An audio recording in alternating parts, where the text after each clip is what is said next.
this year. Higher expectations, and the Rays are trying to come from behind the standings, and he kind of likes it. It is fun, you know.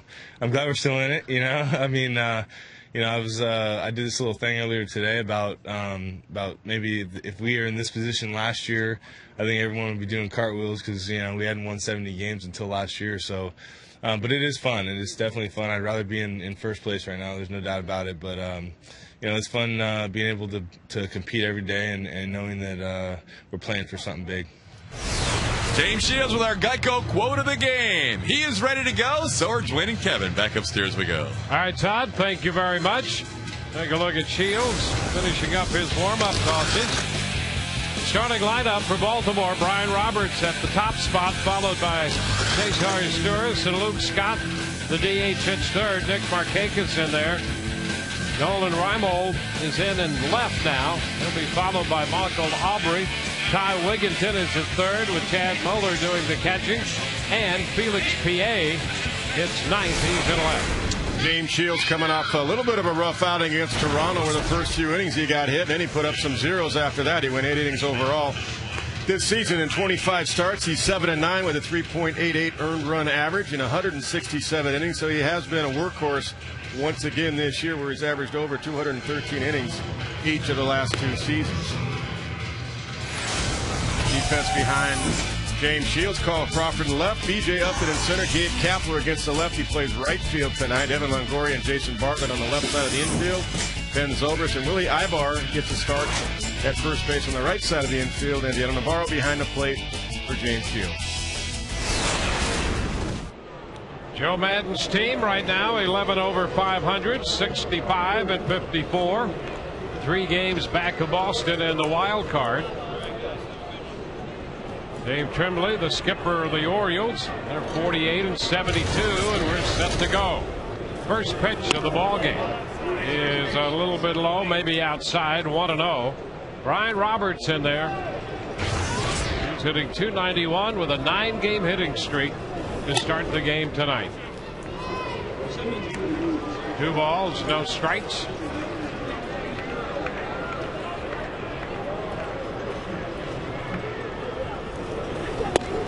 There's a strike, 2-1.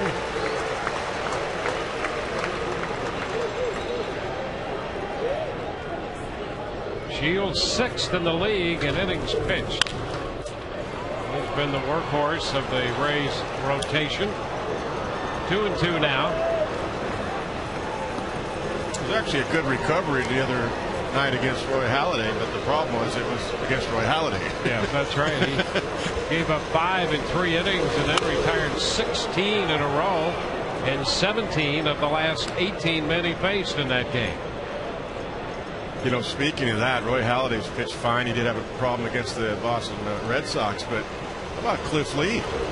The difference maker. He's just taken over with the Phillies. Pitching like the Cy Young winner he was last year. Foul the other way, going to be out of play. Holds the count at 2-2. Shields 111 pitches in his last start. And the line on him, didn't walk anybody, but 5 runs early hurt. Yep, he had 80 pitches per strike, 72%. That's the highest in the season for him. And a high foul again. This one's going to be out of play. This is one of the things that makes Roberts so good in the leadoff spot. He can extend an at bat, seeing a lot of pitches as he is doing right here. It's a battle, and you know James Shields just has to win this battle and fight along with Brian Roberts and the tougher men in the Orioles lineup. And now it's low, so he's 8 pitches in to this at bat. Shields for the year has been very good, averaging 15.1 pitches per inning. That's 4th fewest in the American League. And another foul ball. So this is one of those head-to-head battles in that department. A leadoff man, Roberts, trying to extend it as far as he can, and Shields usually a very low pitch count guy per inning. Brian Roberts has a .356 on base percentage. And a soft fly ball to left, going to be caught by Crawford. And so after that, out number 1. It was a grind him out at bat for Brian Roberts, but James Shields wins the battle, kept throwing strikes, and Carl Crawford had him played perfectly. So a 10-pitch at bat. Found a spike behind the mound right there. That's to nail the tarps down and cover the pitching mound. Batting practice spike left out. Yeah, how about that? There are some pitchers who would have put that in their back pocket and used it later. You're darn right. There's a foul ball by Astures. Hey, I could scuff the ball with this thing pretty good. Yeah, some pretty successful pitchers might have done that from time to time. We've known a few, haven't we, over the years? That's exactly right. 1-1 the count now to Astures. They throw so many scuff balls out, and ball hits the dirt in front of the home plate, it's out of the game. They didn't used to do that years ago. Fly ball toward the left field line. Crawford is there, and that's a fair ball. He straddled the line to catch it. So 2 up, 2 down. Base is empty for the DH Luke Scott. We're proud to bring you this game in high definition tonight from Tropicana Field. We'll be with you through the weekend as well, with Texas coming in. All 3 of those games will also be in high definition.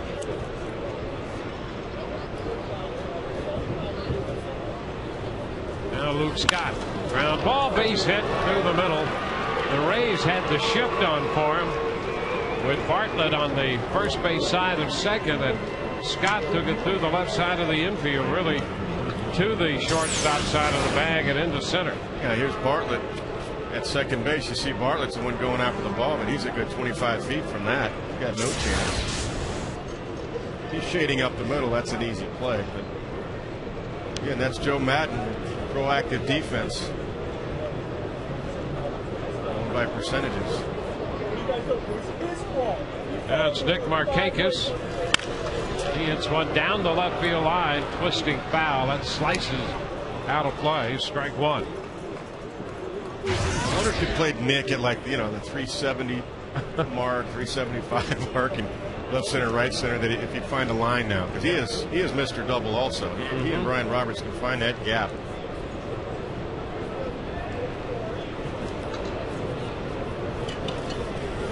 Ground ball headed toward the middle and past the diving Zobrist. Scott's going to turn second but hold. No chance that he would challenge Upton out there. So a base hit for Markakis, and the Orioles have 2 men on after the first 2 men had been retired.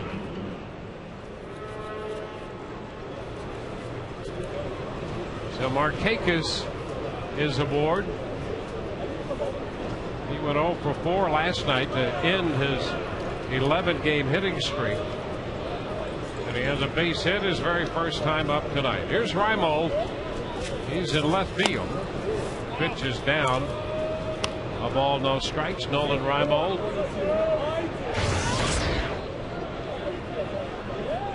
It kind of rolls off your tongue, doesn't it? It does, yes. A little bit of Nolan Ryan. That's a strike. Well, you want to go there, and then you have to change. Yeah, a little switch. Right at the end. If he were pitching and a right-handed power pitch, would be very confusing. It would, yes.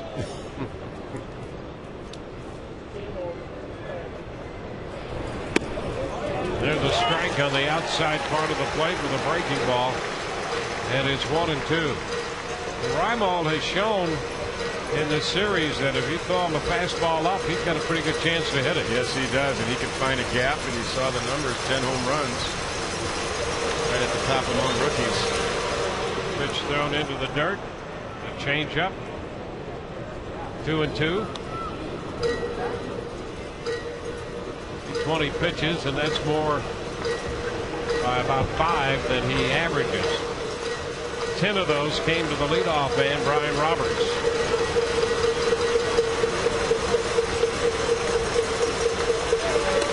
Swing and a miss. He threw him the changeup, put him away with it to strike him out, and that retires the side. We go to the bottom of the first. Baltimore 0. The Rays are coming in to hit.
Same there with Ben Zobrist's cleanup.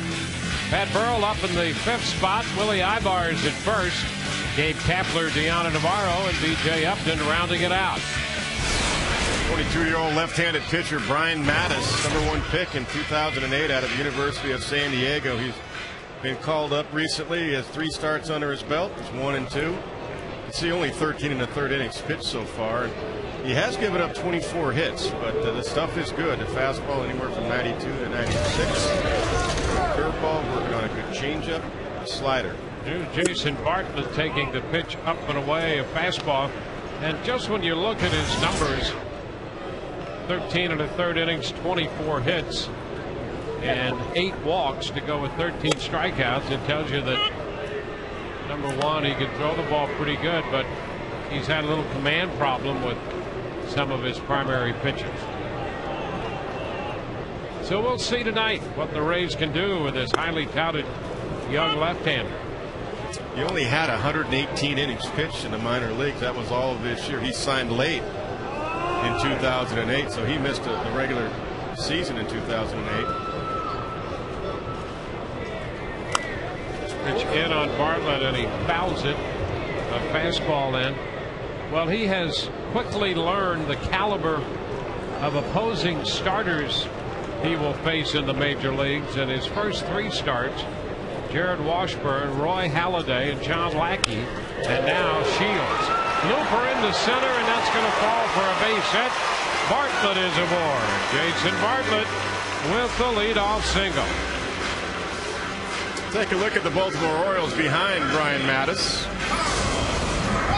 In the outfield, Nolan Reimold in left. Felix Pie getting a start in center field. Nick Markakis in right. Ty Williams in third. Cesar is tourist at shortstop. Ryan Roberts at second. Michael Aubrey at first base. Chad Moeller gets a start behind the plate for Brian Mattis. Boy, you're right about that. You find out quickly in the big leagues. You're matching up against a pretty good, darn good starter every night. Crawford fouling away a first pitch fastball. You know, Carl is 6th in the league in hitting. Bartlett in front of him 3rd, but Crawford right now is on the doorstep of hitting 300 against left-handed pitching. He's hitting .298 against lefties. This started early with Carl Crawford. He just worked the count, grinding out at bats, rarely giving a bat away. Good splits right there. And 334 versus the right-handers. 0-2. There's a little gas right there. 93, humped it up a little bit.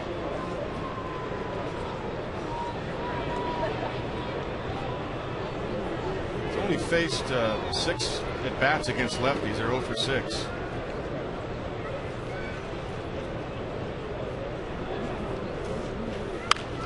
and a foul the other way. Crawford has done that so well this year, protecting with 2 strikes. Tonight's game simulcast in Spanish. You can access this audio feature by selecting the built-in SAP option on your television.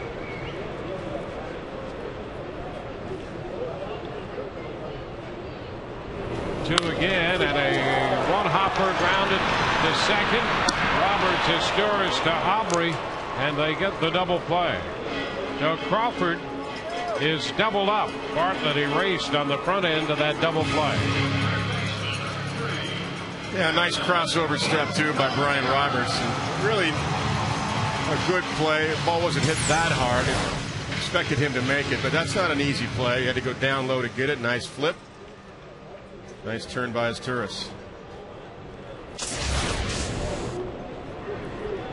So the bases are empty for Evan Longoria.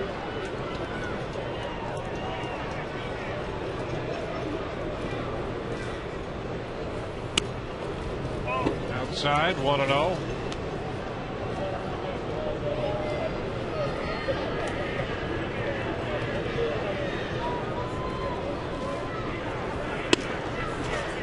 Going to be wide again, 2-0. Jeff Nelson, the crew chief, is working the plate. He's been a part of the big league staff since 1999. And another pitch outside. He's staying away from Evan. 3-0.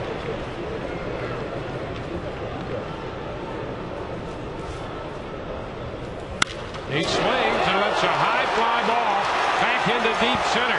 PA still going, and that ball's going to be high off the wall. That's a 2-base hit. Longoria at second with his 33rd double.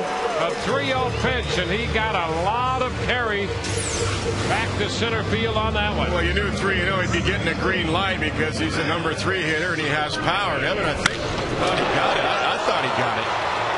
I thought it was going to carry out of here. Ball had a little tailing action to it on that 3-0 pitch, but young Brian Mattis finding out in a hurry. 3-0 count in the big leagues. If you get a fastball to a guy like Longoria, he can do just that.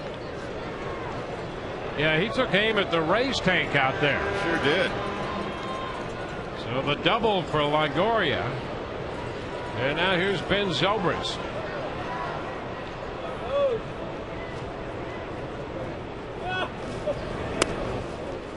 Out and in. When you give a guy green light, that's the kind of swing you want to see. You're letting him know, hey, you can drive it out or hit an extra base hit. That's the kind of swing you want, not just give yourself up, go the other way, a little base hit. You'll take it, but you're letting it fly there for a free swing to try to hit it out. Pitch down, blocked by Moeller.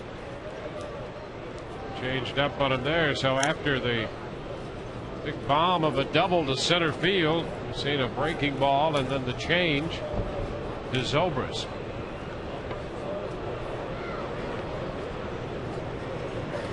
A 2-0 count to Ben.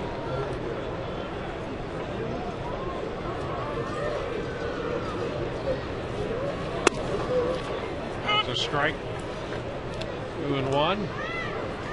Blue Jays have scored early. They have a run in their game at home against Boston to take a 1-0 lead in the bottom of the first inning, scoring a run off John Lester.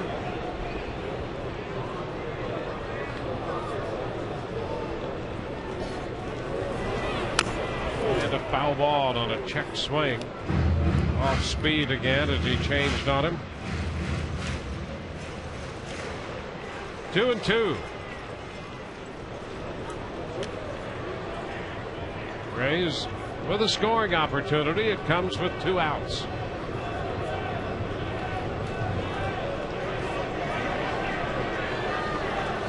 2-2. He fouls that fastball back, and boy, he had a good cut at that. He was all over it. 93 up in the zone. Ben was right on it. Anytime you foul it straight back, you are right on it. Just a little bit too high.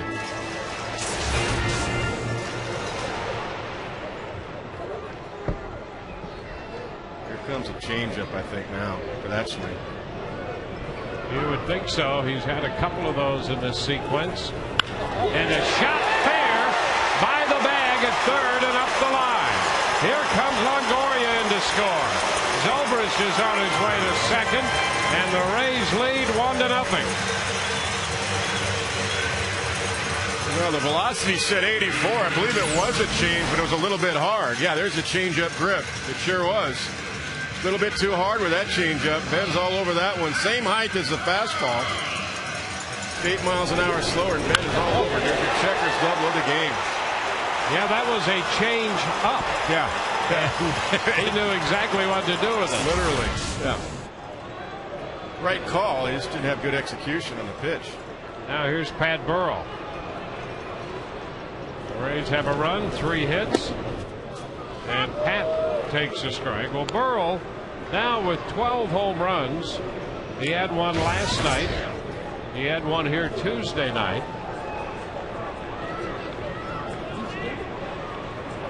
Well, for the year with 45 runs batted in.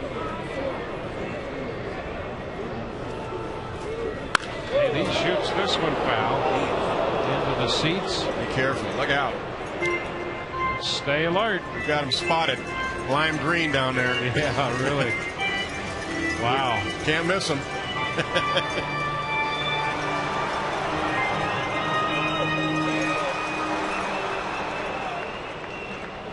Two strikes the count down to Burrell. Doesn't Todd have one of those? I think he does. He's got an assortment of those. Yeah. He's a passion plate, as we know. Pitch upstairs. 1 ball and 2 strikes. I'm going to call the over-under on Pat. I think he's going to hit over 20 home runs this year. 43 games to go.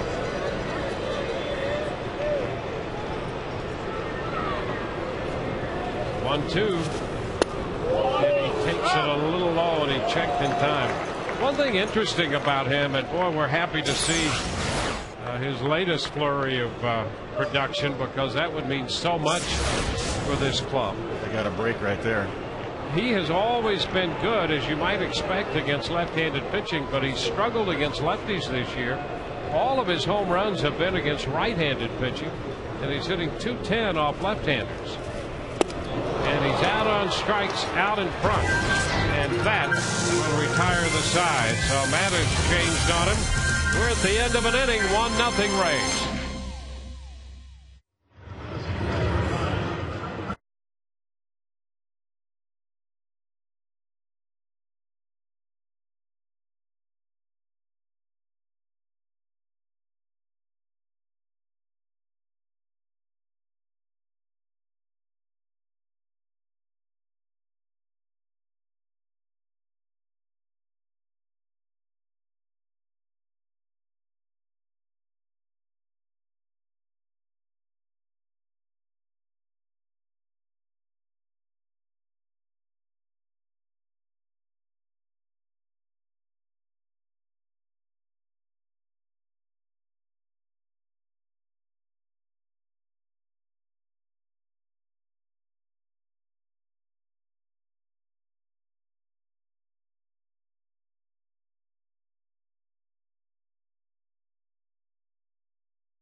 Shields out there, and he's facing Michael Aubrey.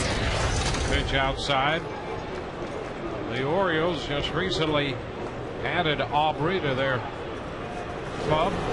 Ground ball down to first, and Ibar is going to flip it to Shields, who's over in plenty of time. One away.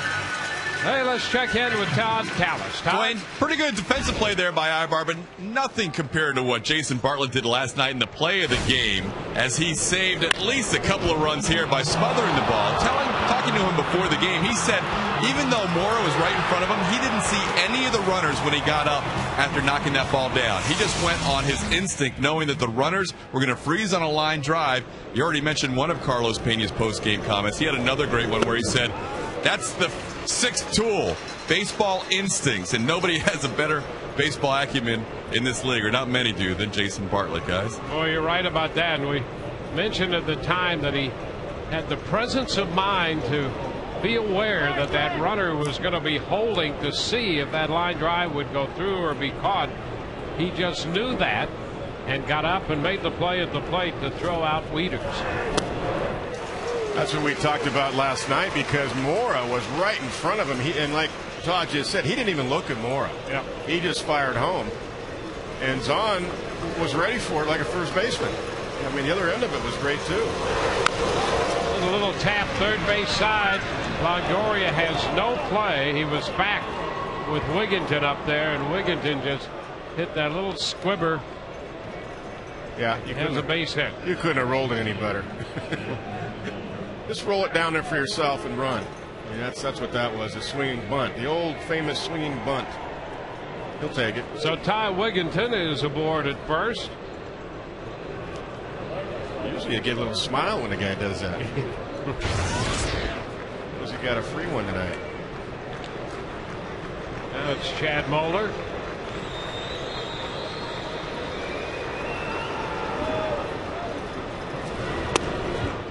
Pitch to strike. Moeller getting a start against Shields. He'll be the veteran catcher here, with Wieters doing most of the catching. And that young man's been impressive in the first two games. You can understand why anybody would like him. 0-2 now. Switch hitter, and more importantly for the Orioles, they think he's going to be a quick study behind the plate. Yeah, good catch and throw guy. He's shown quick release and a strong arm in this series. Threw out Carl Crawford the other night. Strike him out, throw him out double play last night. That's a wave and a miss. Moeller's out of there. So another strikeout, the second on the night. Shields has the good changeup that he talked about with Todd. The pregame hit there. That's a good one right there. Bottom falling out. Good arm speed.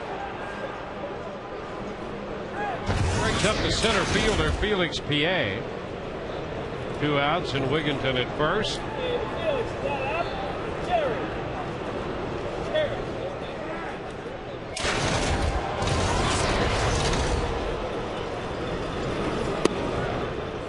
Slow.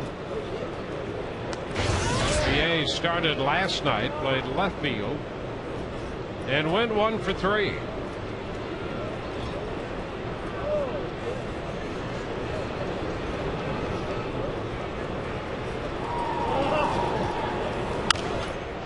Fouls a fastball the other way. That one around 90, and the count is 1-1.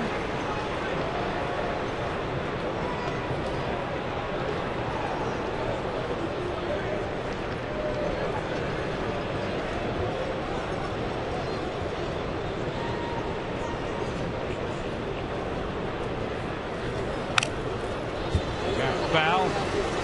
1-2.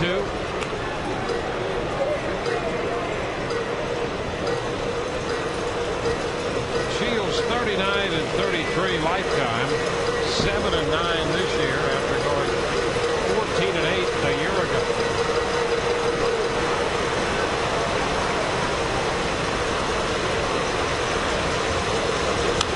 A little tap foul. Interesting how this works out for some pitchers. Shields was 14-8, and you could really project him a year ago to have had at least 17 or 18 wins. And the same thing actually the year before in 07. He was 12-8, and he pitched well enough and left some games which he should have won. He easily could have won 18 games that year. Upton in center field is there to take care of PA, and that retires the side. Man left. We go to the bottom of the second. 1-0 Rays.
Willie Ibar to lead it off. Check swing and a bouncing ball fair back of first. Aubrey makes the pickup and steps on the bag.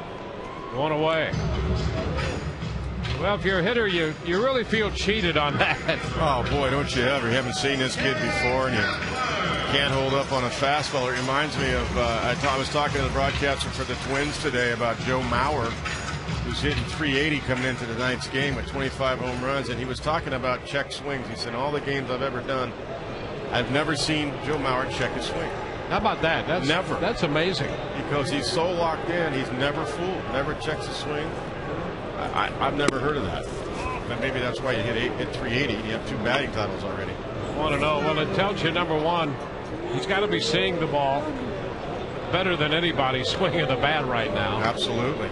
And he's extremely confident that he can get around on any pitch that he needs to get around on. We've seen him. I mean, he waits so long. He just goes the other way. Got 25 home runs, hitting for power this year. That's by design. Picking his spots, looking for pitches that he can drive in certain situations. Gabe Kapler behind in the count. 1-2. You got to think Joe Mauer, no matter what happens with the Twins, that he's got to be the top MVP candidate right now, even over Mark Teixeira or Kendry Morales, because of the position he plays too. Being a catcher. Yeah, it would be hard to argue against him. That's for sure. Will pop up. Second baseman Roberts is there.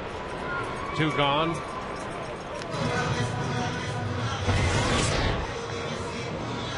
Yeah, he's one of those guys that, you always have that conversation. If you could pick one guy to start a team, who would you pick? Well, you'd be hard pressed not to pick him. Well, he's an excellent defensive catcher to go with it.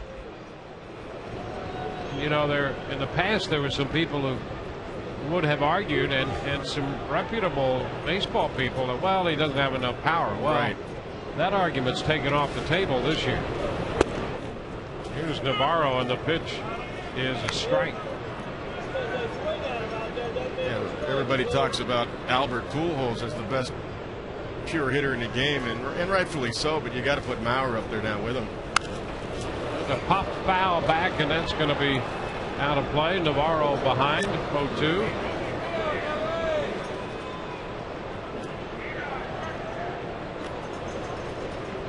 I mean, think about this. He came in hitting .380. He's the catcher. I mean, you marvel at Ichiro, who started the day at .366. Well, Mauer was hitting 14 points higher than Ichiro. There's a base hit for Navarro. Navi will make the turn. He's hitting .290 from the right side, and lines an 0-2 pitch for a base hit here. Yeah, it's a good combination because Zahn is doing the job from the left side as Joe Madden predicted, and Navarro's been steady from the right side at .290 coming in. Well, Navarro said that Aki's pants, he's wearing Akadori Iwamora's pants, and he said maybe there's some hits in there. Well, I think he's on to something. Yeah, he got his 1 for 1. Here's B.J. Upton. He won't give those up now. Oh, swing and a miss on a fastball. Strike one. One more note on Mauer. I didn't realize this, but John Gordon told me he's hitting .402 since the All-Star break. Aren't you supposed to get tired when you're a catcher? You're a catcher. The 0-1. It's fouled. 0-2. The two guys we've been talking about in this series getting hot for the Rays, Upton and Burrell. Interestingly enough, both have struggled this year against left-handed pitching. Oh, there goes Navi. The pitch is high, and he's going to steal it. Navarro, using the element of surprise, picks up his 4th stolen base of the year in 5 attempts. You let catchers run on their own and pick their spots on first move. That's what Navi did right there. That's first move. Element of surprise. You love that when a catcher gets a few stolen bases every year doing that. Well, Pat Burrell has 2 steals doing exactly that, and now Navi has 4.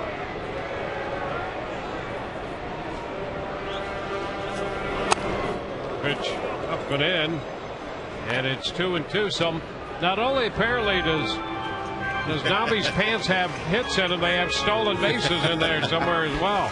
Looks just like Aki. It's Navi's 2nd steal on this homestand. He had one against the Blue Jays. Oh, strike 3 call. Slider that caught the strike zone down to retire the side. Through 2, 1-0 Rays.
We go to the third with the Rays leading 1-0.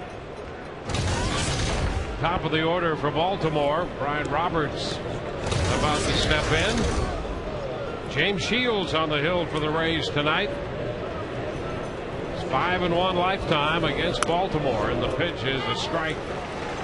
Longoria coming in a little bit on Roberts at third base there. Roberts had the 10-pitch at bat his first time up, and then hit the soft fly ball to left. A soft liner out there. Was caught by Crawford. Now 2 strikes this time around.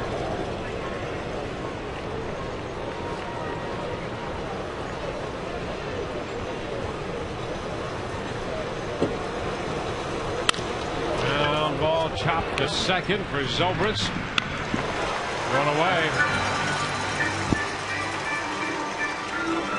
1 out, base is empty. The Rays stuff the bus school supply drive. Benefits Campbell Park Elementary.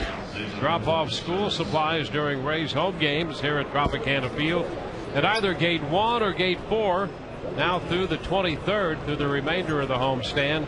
Call 888-FAN-RAYS for more details. School right around the corner. Sturris takes a strike. Got a good change tonight. James Shields. Both his strikeouts have come on that pitch. Look at that. And a little soft fly ball into left, and Kapler is there to make the catch. He had his Sturris out in front, way out in front. Yeah, that was a good changeup too, right there. You know, it's interesting how different clubs approach James Shields. Look at this. Bottom falls. It looks like a fastball, 4-seamer. Just dips down and away from Cesar Sturris. Yeah, we noted that the Yankees, when they were in town, they wouldn't let Shields get to him, and they're normally a team that works the count. They wouldn't let him get to his changeup. Every first pitch fastball, they were all over him. Luke Scott puts down the bunt against the shift, and Shields will go over there to make the pickup right in front of Juan Samuel. See, that's the thing. Keep that ball.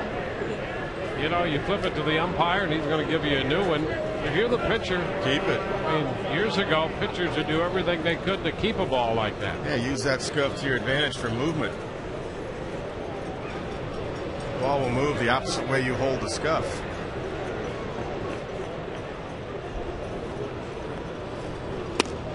Look at that change. Wow. Strike 2. It's nasty.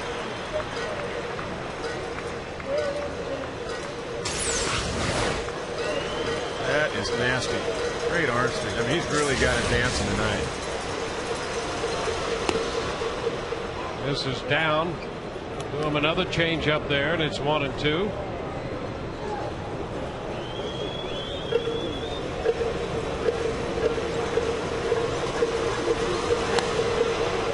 And it's just a little down. He came back with a fastball there, and it was very close. A little flinch behind the plate there by Nelson.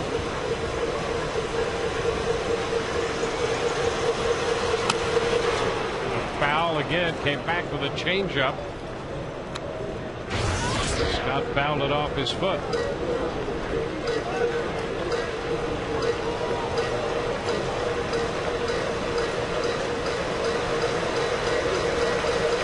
Brady Anderson sideburns going, huh? He does. That's exactly right. Left-hand hitter like Brady was. Ground ball headed toward the middle and through. A base hit. So he's 2 for 2. Just grounded that one right through the middle. I think next time Bartlett ought to be right up the middle and not shift it over so far. We saw that in the first inning, hit one right up the middle. Actually to the shortstop side of second base. This one was right over the back. There he is. See, he's way over again. And it's almost identical spot. Actually the same side. Identical spot as the first inning. That'll change your scatter report. Vic Markakis. That's away, 1-0. Markakis singled up the middle his first time.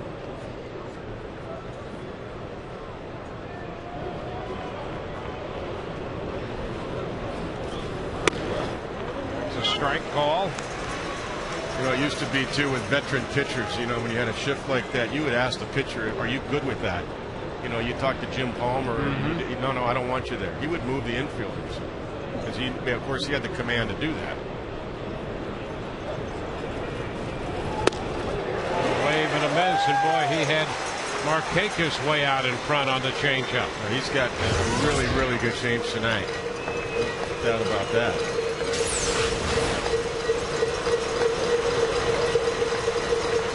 That's cool because of the arm speed.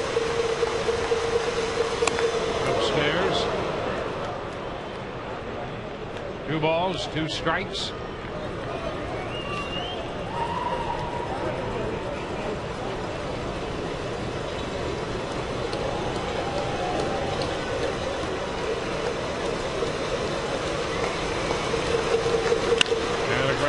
Chopped through the middle, and there's a base hit. So Scott and Markakis doing in the third pretty much what they did in the first inning. Little base hits back through the middle. Yeah, exactly. Both guys. So with 2 men out, 2 men on, Nolan Reimold will be the hitter. Red Sox have tied the game in Toronto 1-1.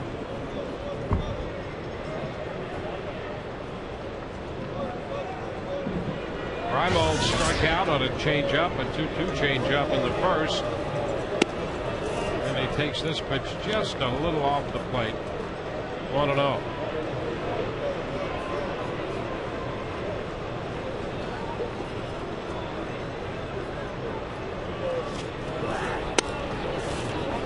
Down.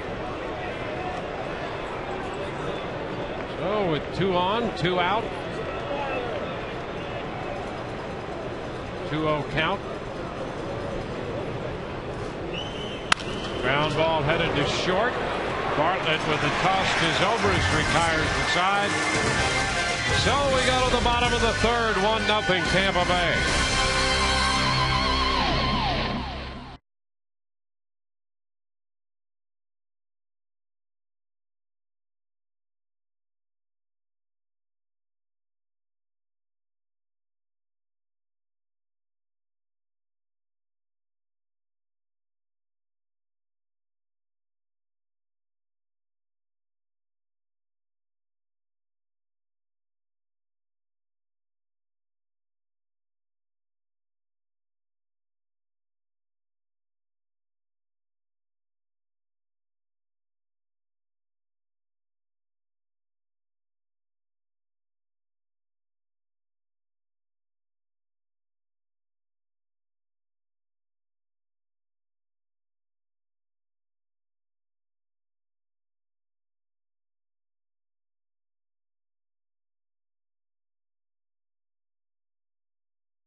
Right now, guys, you know, we don't have any days off all year long. Almost every game is either on our Sun Sports or Fox Sports Florida, or it's a national broadcast. But Tuesday, we're north of the border in Toronto, and we have a day off. But you can catch all the action right here. Dave Wills to my left, Andy Freed to my right. You can hear them on 620 WDAE Tuesday up at Rogers Center. Guys, back to you.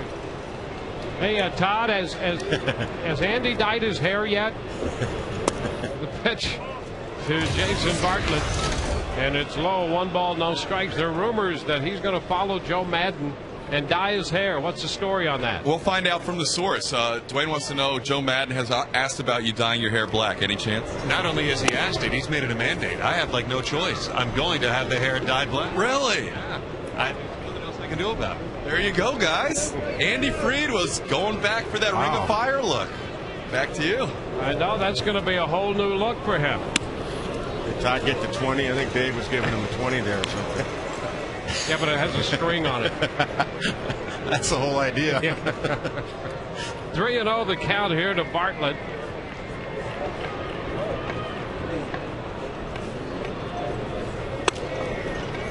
There's a strike. 3-1. Bartlett, Crawford, and then Longoria. The Rays scored their run in the first on back-to-back doubles from Longoria and Zobrist.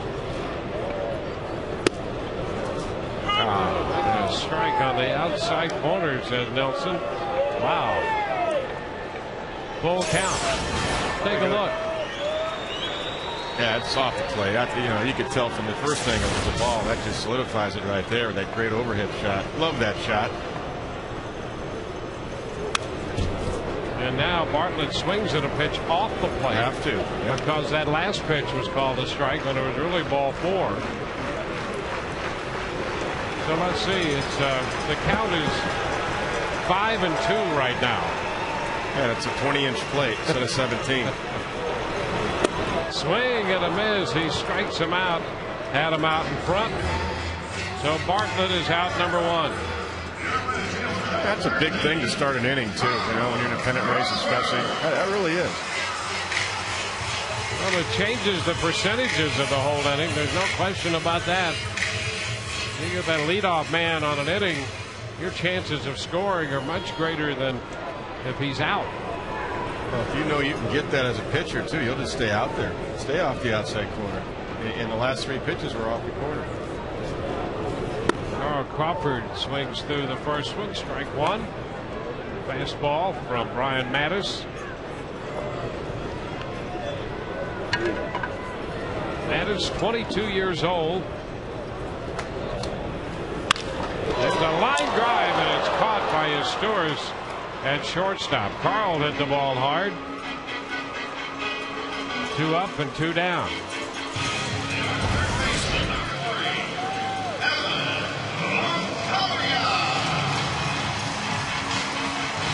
We'll be with you tomorrow when Texas comes to town. On Fox Sports Florida in high definition, Scott Kazmir will open that series for the Rays on the mound against Dustin Nippert. Here's Longoria. It's a foul out of play. 1 strike to count.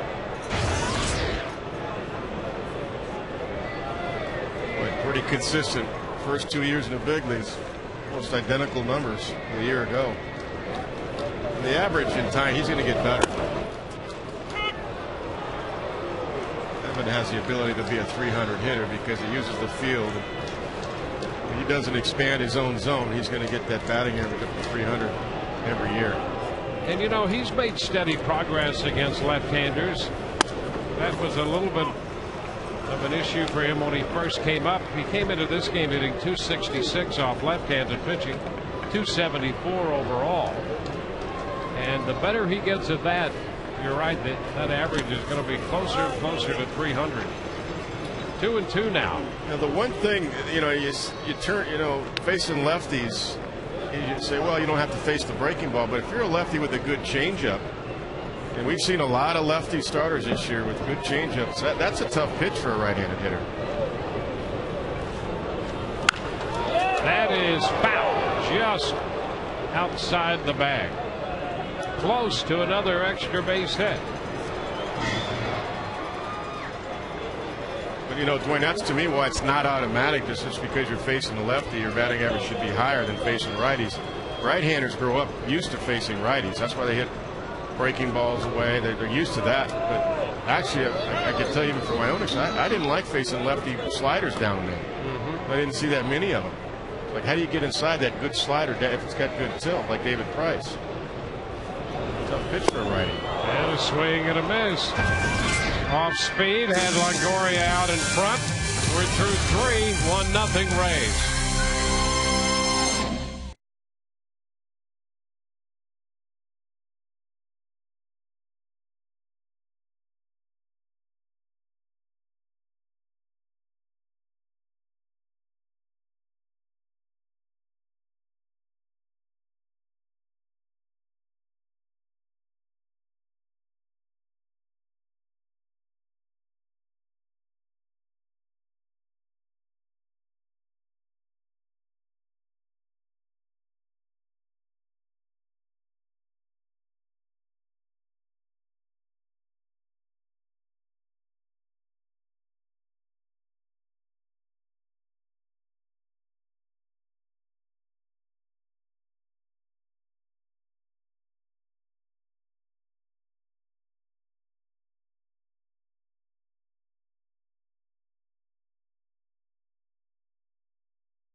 What's the Rays franchise record for home runs in a month?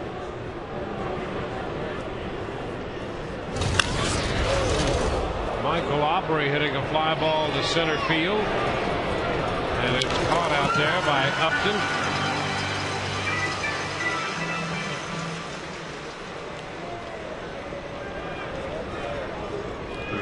We're looking for the team record, not an individual month of home runs, but a collective team effort for home runs in a month. The Rays franchise record. Here's Ty Wigginton. Pitch is a strike. Rays have a shot at establishing a team record for the year. They had 190 home runs in 06. Breaking ball, and Wigginton takes the curve outside. 1 ball, 1 strike.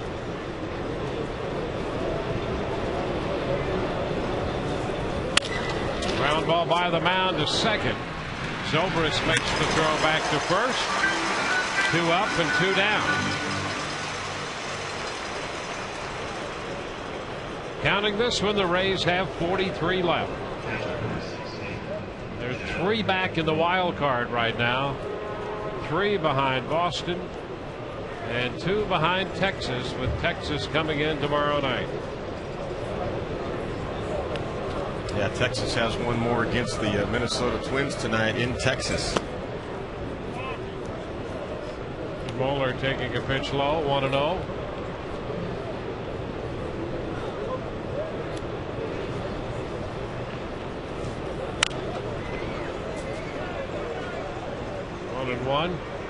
Take a peek at the pitching matchups there against Texas. As we mentioned, Kazmir Nippert tomorrow.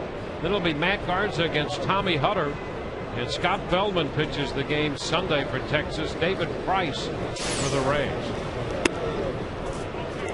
2-1 the count. Yeah, they let Vicente Padilla go, and he signed with the Dodgers today. Officially, he's going to make a couple of starts in AAA Albuquerque, and Dustin Nippert takes his spot in the rotation permanently. Well, the Rangers have come up with some good young arms, and they are pushing those arms to pitch deep into games. 3-2 now, the count to Chad Moeller. I always kind of smile when I look down there. I see Nolan Ryan just sitting there right in the front row there in the dugout, and those rookie pitchers looking over at him, you know. Yeah, that's right. No one's saying, don't you dare think about coming out of this game. You're going 1 more inning. Well, he's done over in Texas with the heat in that ballpark for pitchers what Roger Craig tried to do years ago. Yeah. At Old Candlestick Park, and make the uncomfortable climate out there in favor of the Giants. That's right, to their advantage. That's exactly right. And Ryan has tried to do that with the Texas ball club. Yep. So that they can actually take that heat and what is the antithesis of a pitcher's ballpark and make that work for them. Well, he said it. He said, listen, we play in the heat. We're going to work out in the heat. We're going to hit in the heat, and we're definitely going to pitch our bullpens in the mid-afternoon of the heat. And last time we were there in July, it was 100 degrees at game time. Moeller strikes out. That's number 3 for Shields. We go to the home half of the 4th, 1-0 Rays.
Aflac trivia question.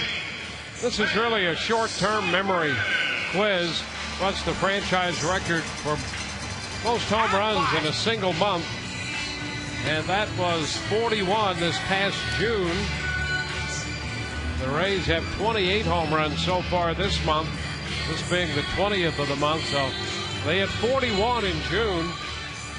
And right now they're running third in the American League in home runs with 154. In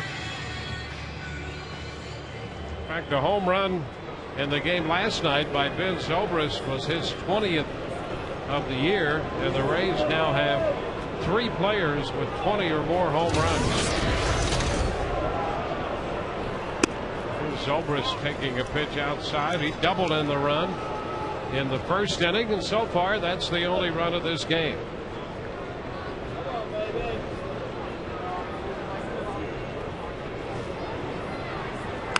And the bunt popped down to third base side. That's going to roll foul, though. Kicks foul, and the count is 1-1. We take a look at our Toyota trend for Ben's career. The young player, it's really the case of a young player developing, getting an opportunity, making himself better, and taking advantage of that opportunity. And this year, we saw signs, definite signs of it a year ago. Now this year, 20 home runs so far and 62 runs batted in. And he's 5th in the league in on-base percentage to go with that.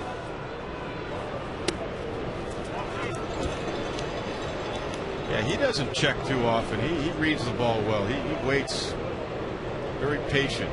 Reads the ball, pitcher's release point very, very well. Tracks the ball.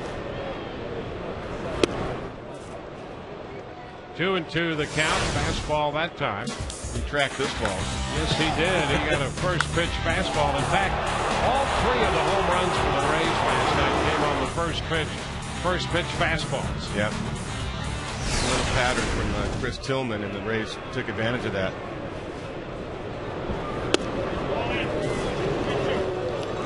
Three balls, 2 strikes. Jeff Nelson Rays faced the young lefty Brian Mattis. Said that one had to be in. His eyes are right over the inside corner. Pretty good pitch. And a swing and a miss. Reaching a bit for that one. 5th strikeout for Mattis. Got a good arm. Good life right there. That's just paint. Down at the knees and outside corner. Look at this location. The width of the baseball on the outside corner right there. That's a great pitch. Well, that's 4 strikeouts of the last 5 men he's faced. He has 5 strikeouts in the game, and here's Pat Burrell.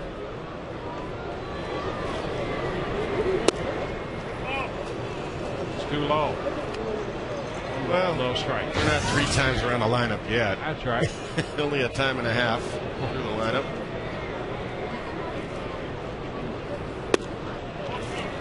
And that's low. I'll tell you what, those are missing, but not by much. That's where you want to pitch.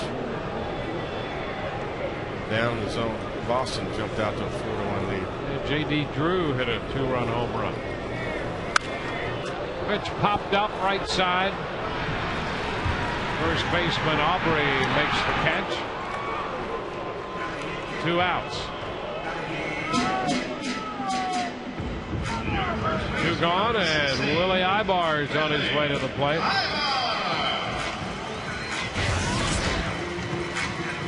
Speaking of Boston and home runs, as we mentioned, Drew hit 1.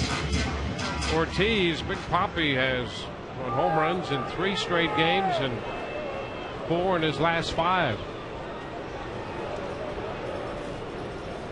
They're up 4-1 right now. He's come back a long way, hasn't he? Mm-hmm. A ball, no strikes to count to Ibar.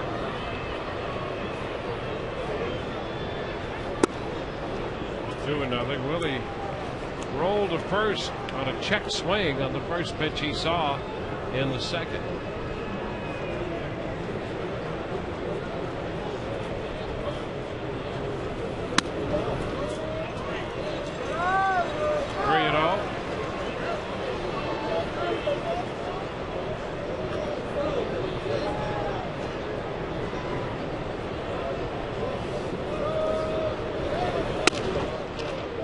That's a strike call. 3-1. Mattis had gone 4-2 in 11 appearances at AA, or actually that was Class A, high Class A. Yep.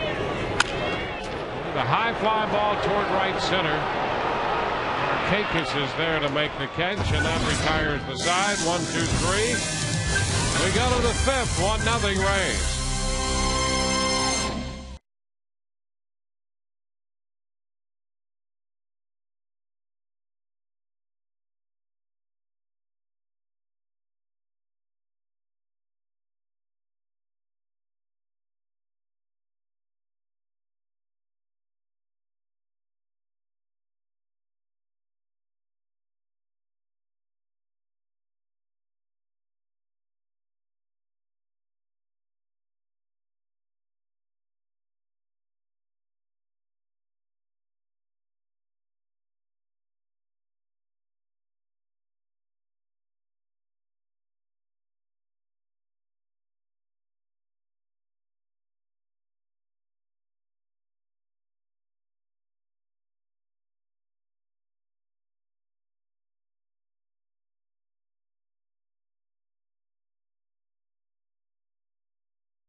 To cheer where they can hear you.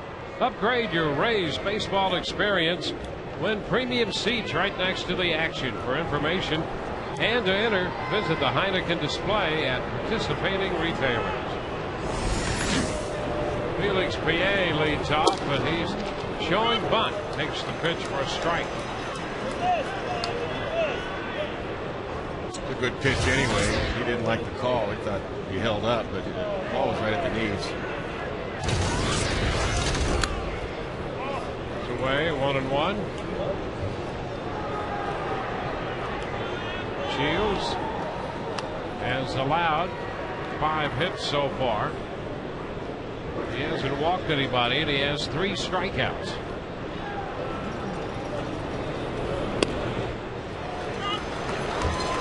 One and two.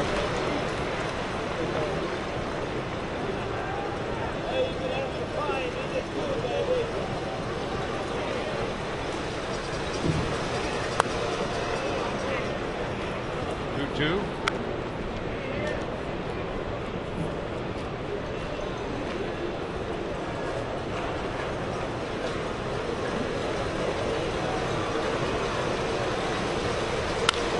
Line drive, base hit through the right side.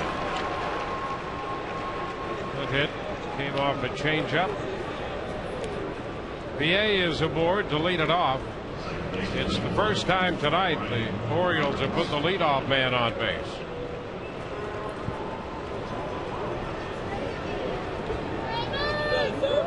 PA's played in 73 games coming in. He's only got 1 stolen base in 4 attempts.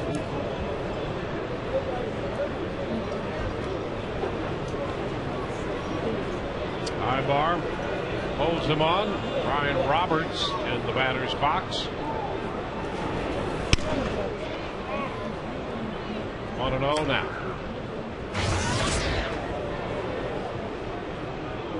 Rays 5-4 on the year against Baltimore after winning the first 2 games of this series.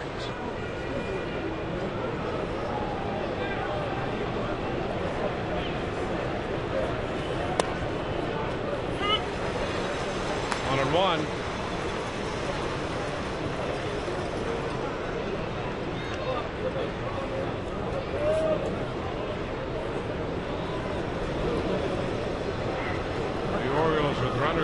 every inning except the fourth.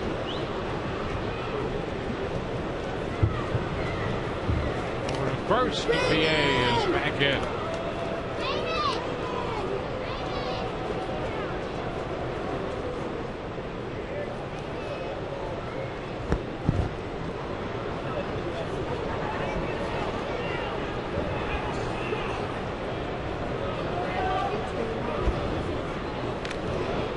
Again to first. Quick move right there by Shields. Snapped it over there as he came up in his stretch position.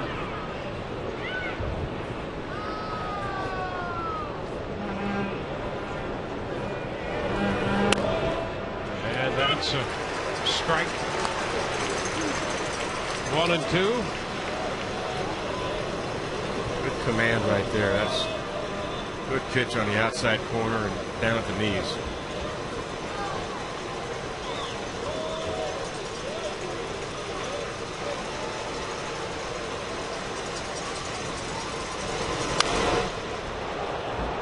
Count holds at 1-2. That one out of play.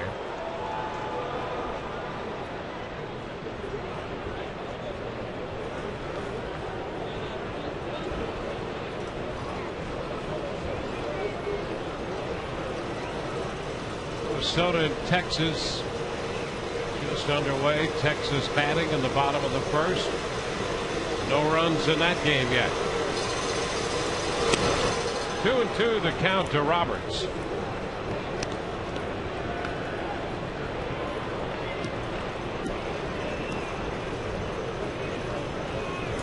I'd have to change a little eyesight here. Everything's down, down, down. PA was down, down, down.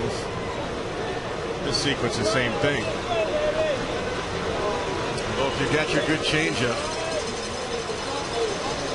time to throw it right here. And a tap foul. See another 2-2.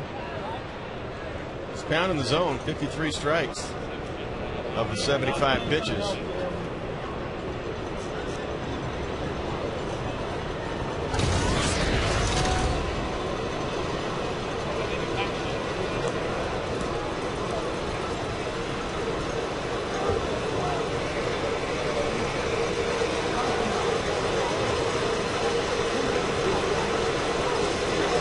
Single by PA.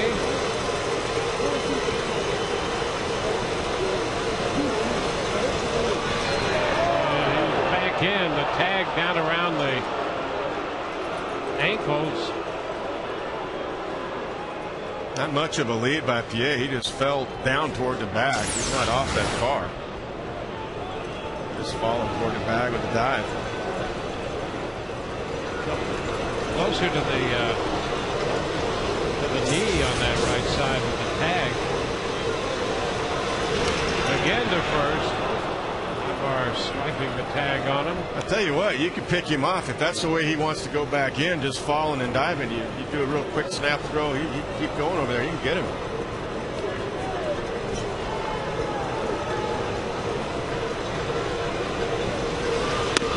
Pitch away. So now a full count to Roberts.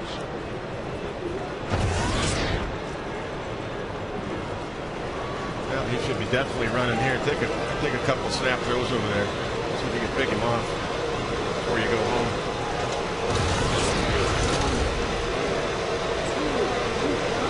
He is going, and the pitch is lined into right. It will fall. One hop to Kapler. PA goes to third. It's a base hit for Roberts, and now the Orioles have a threat. First and third with nobody out.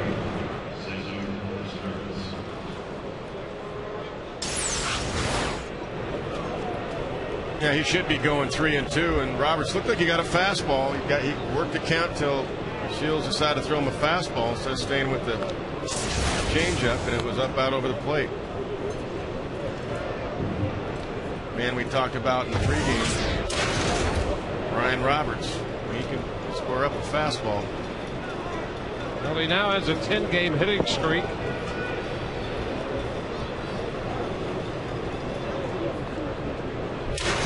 Rays protecting this 1-run lead, and the Orioles have their most serious threat of the night, first and third, and no outs. Cesar Izturis in the batter's box. Played on a fastball, strike one. They have the 2, 3, and 4 hitters due up here.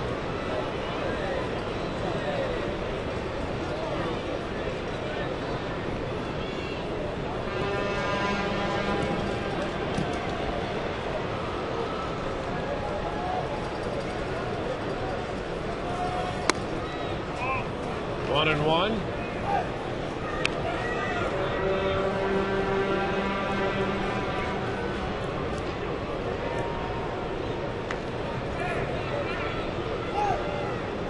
Roberts had 0 lead over there on those first 2 pitches.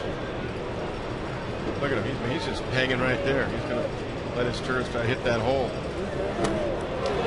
out in front. A ball, 2 strikes.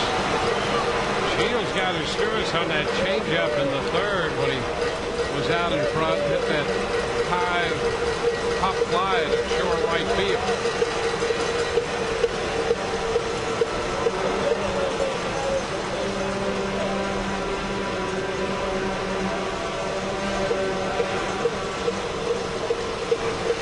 Singles by PA and Roberts. Now the 1-2 to Izturis. 2 balls, 2 strikes.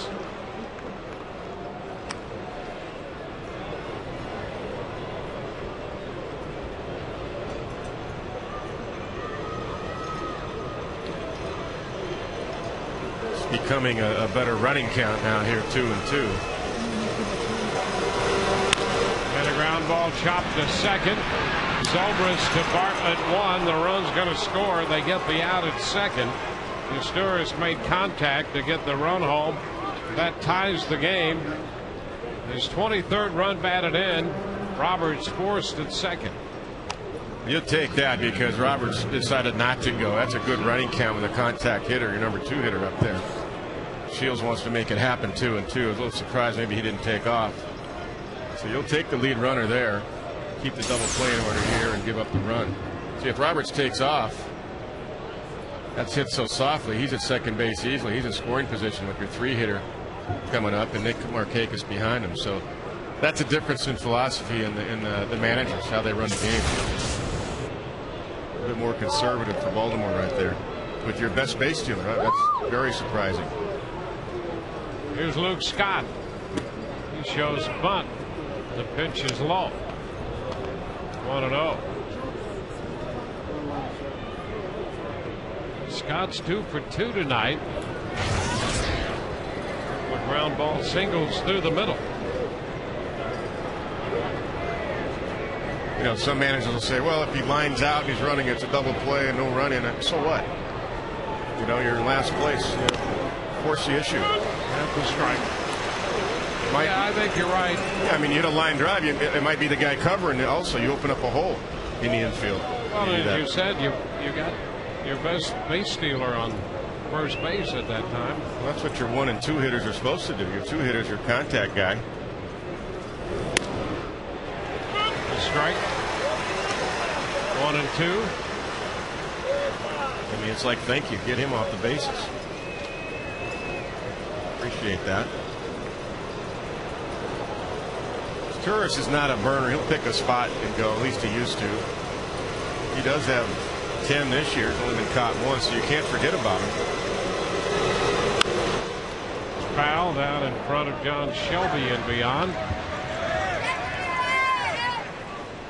He's not a burner. Izturis is a good base runner, but he's not a blazer. So he picks his spots when he goes. Roberts is the much better overall base stealer.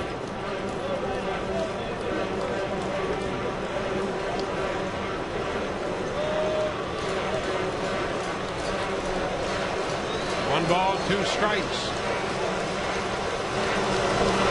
Swing and a miss. Scott is out on strikes.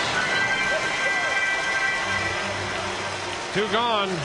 I like that because he changed the eye level there. That was a cutter. and ran up. I mean, it was a mistake. He was trying to backdoor a cutter, and it became a very effective cutter in. Big looping swing right there. Sometimes mistakes play into your hand. Hitter doesn't know. He thinks it's by design. Vic Markakis. And he is 2 for 2. That's a strike taken.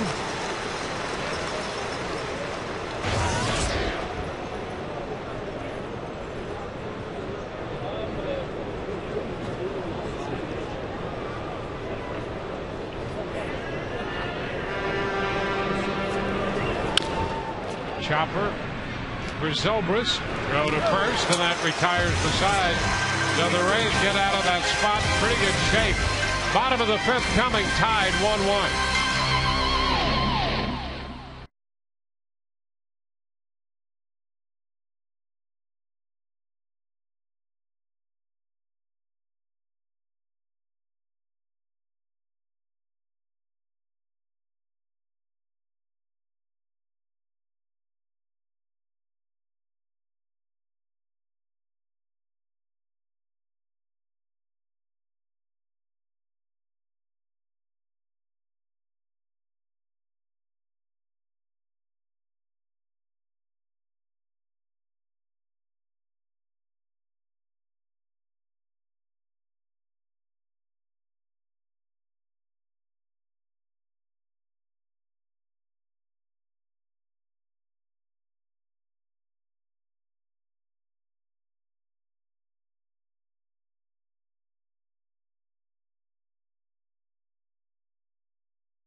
Evan Longoria.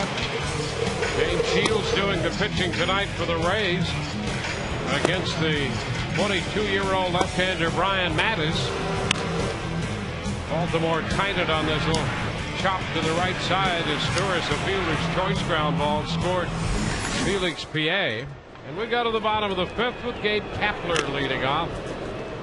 Fouls the first pitch fastball, strike 1. Mattis has retired 7 in a row.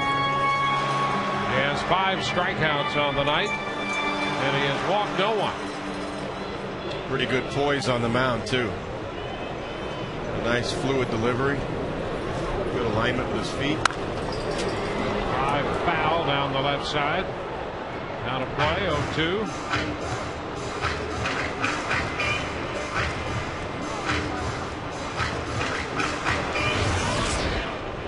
Mattis out of the June draft last year.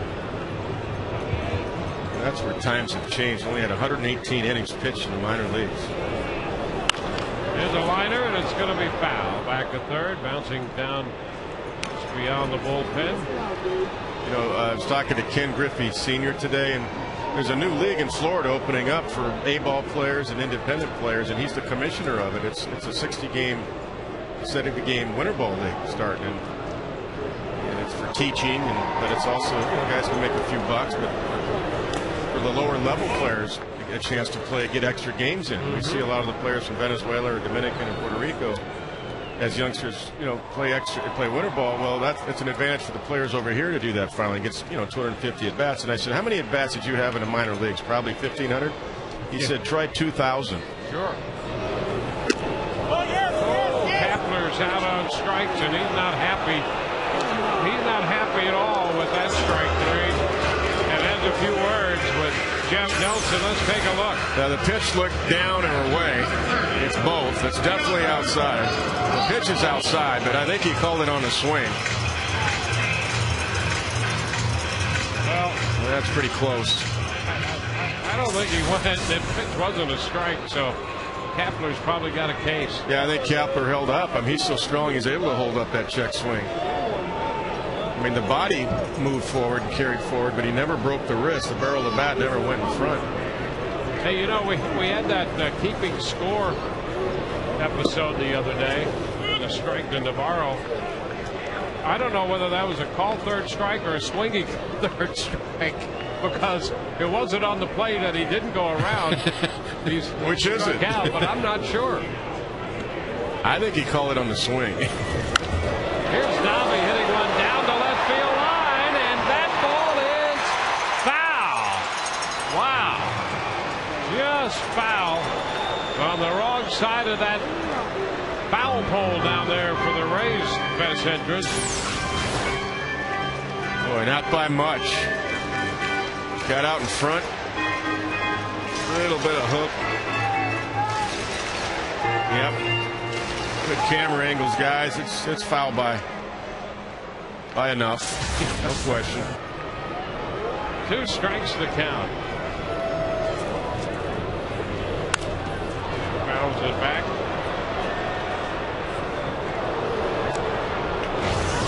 Nobby's now hitting .223, a little over .290 right-handed.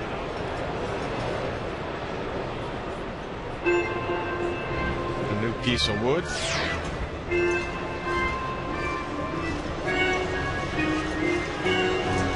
little bit of stickum, a little bit of pine tar, a couple of batting gloves.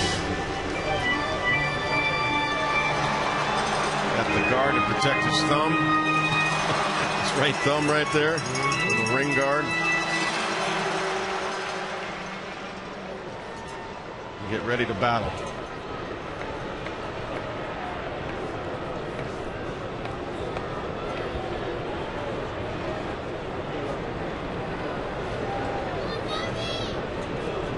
The 0-2 again.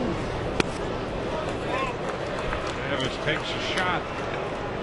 Well, he got Zobrist swinging on a pitch down and away, and he got the outside corner to Bartlett in the third.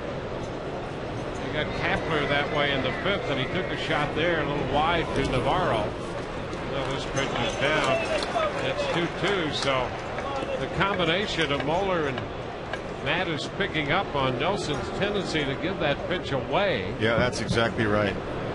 So they're making good use of it here in the third, fourth, and fifth innings. And you know, as a catcher, if you're getting it 3 or 4 inches off the outside corner, you'll stay out there. That's a little tap foul. And it really widens that plate for hitters. Yeah, that's the pitch right there we just saw. That's the ball Nobby had to swing at, because that pitch has been called for strike 3 if you take it.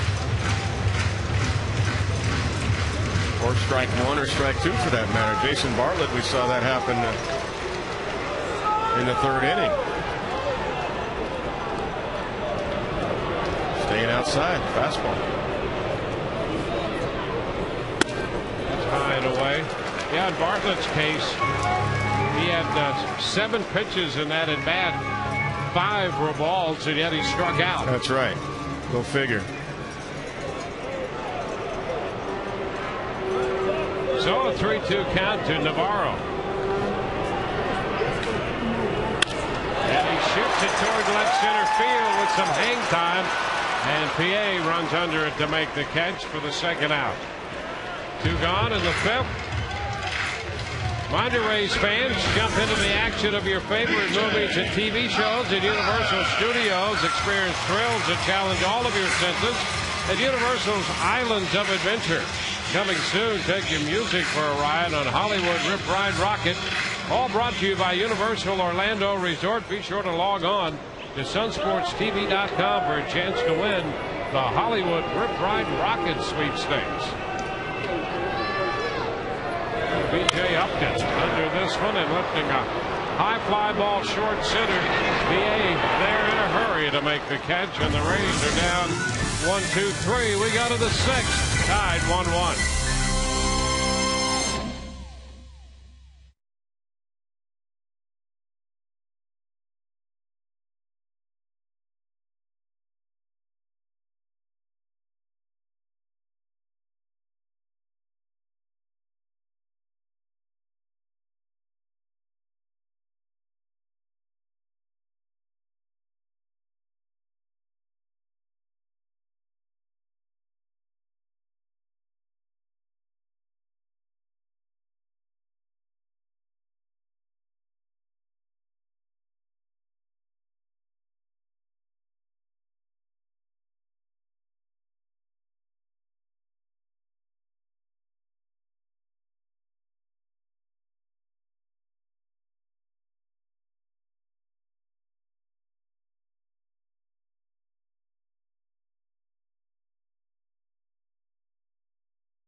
you're traveling and can't watch the Rays, you can catch the game on your computer.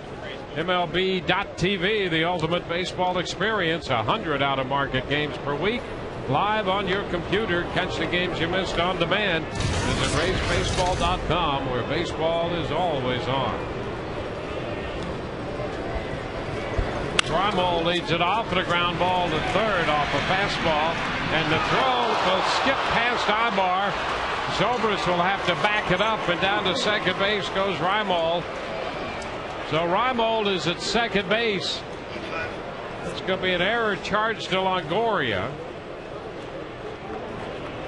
And the Orioles have an instant threat. It was deep at third. I think Evan could have shuffled and got his feet underneath him better. He just kind of got rid of it. Didn't put a whole lot on it, and it was way wide of Willie Ibar. I think if he shuffled a little bit and lets it fly, get some heat behind it, I think he would have had the play. So the Rays commit the first error of the game. Here's Michael Aubrey. Pitch is down.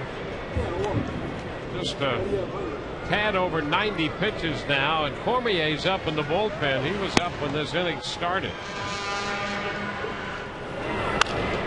Liner into right. Kepler came in and now makes the catch. The tag. Raimel's headed to third, and the throw cut off. So he's there with one out.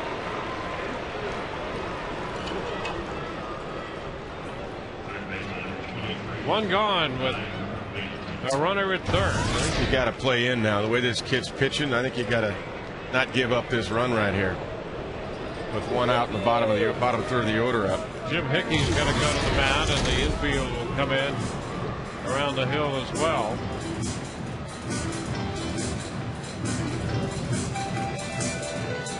You got Moeller on deck, the catcher, so I think you can afford to play in here and try to get Wigington to hit a ground ball at one of the infielders. Of course, still have some bench players. Yes, they do. Wieters could certainly come off the bench.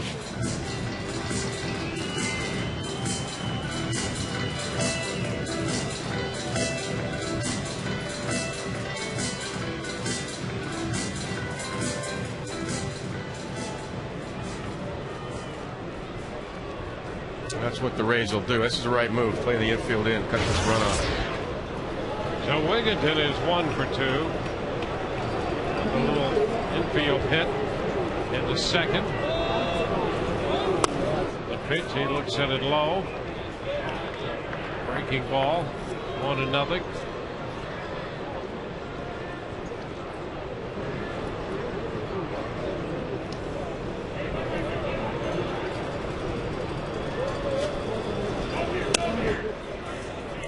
Off the plate in.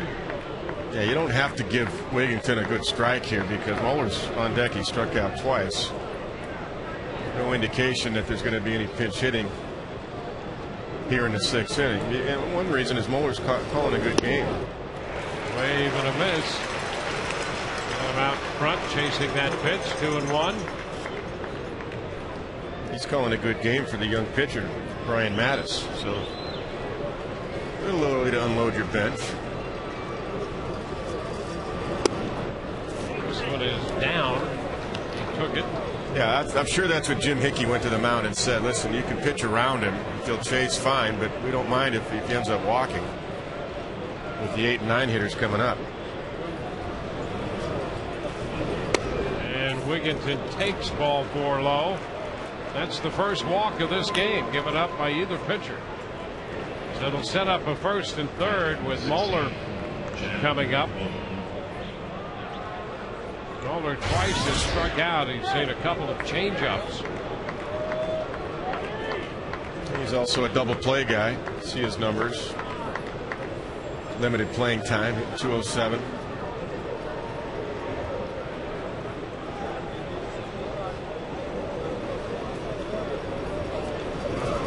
And a swing and a miss at an opening fastball.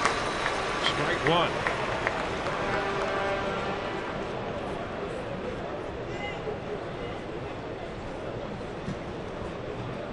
Rays scored a run in the first. The Orioles scored a run in the 5th. We're now in the 6th.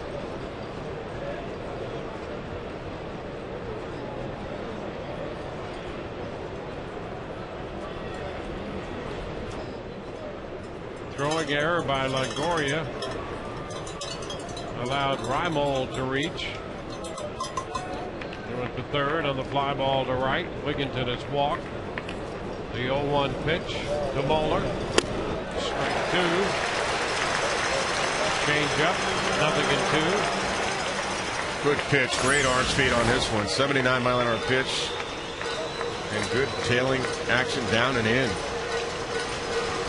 Good arm speed. Fastball arm speed. Good finish.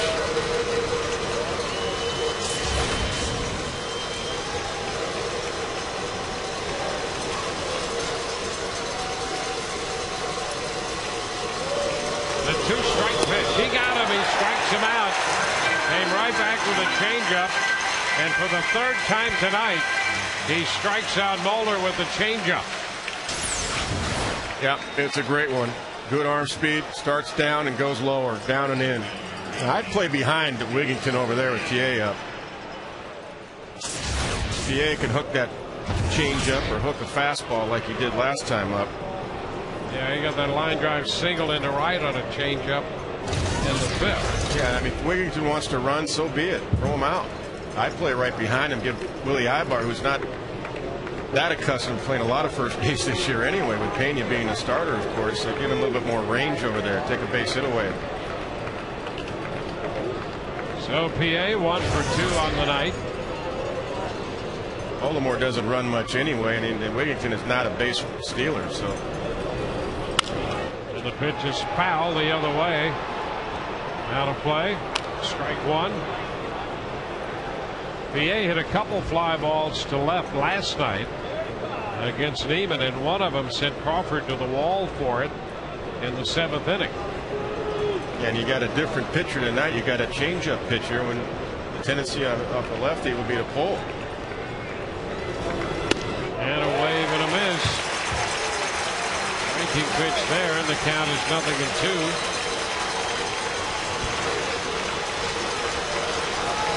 He would have pulled that one if he made contact. It's a great pitch by Shields.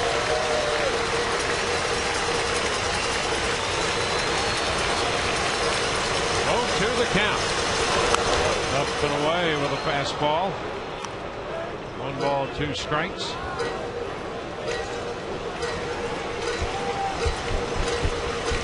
Top of the 6th.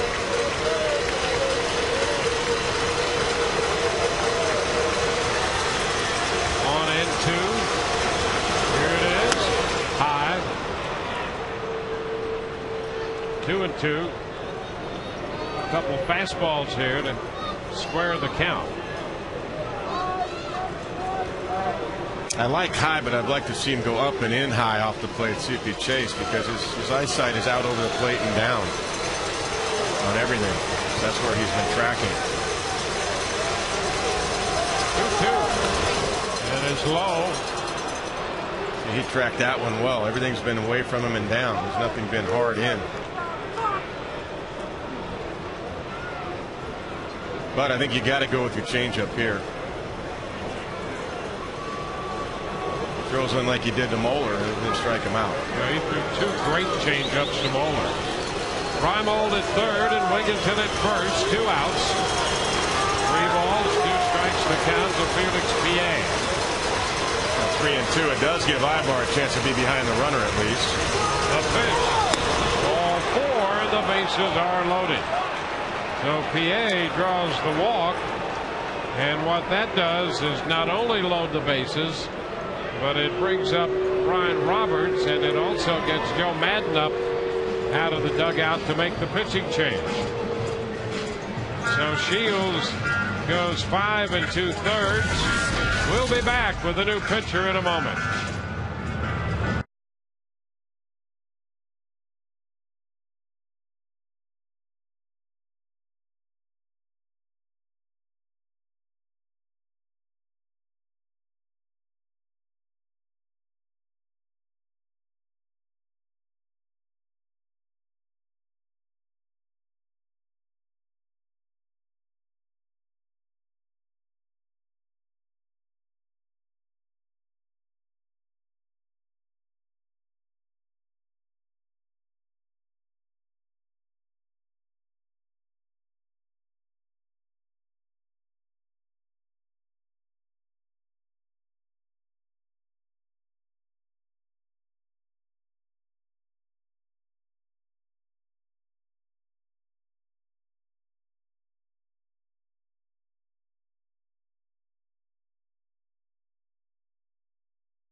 He got 2 outs in the 6th and then walked him, and he got the final out and retired Sturris. You saw the numbers.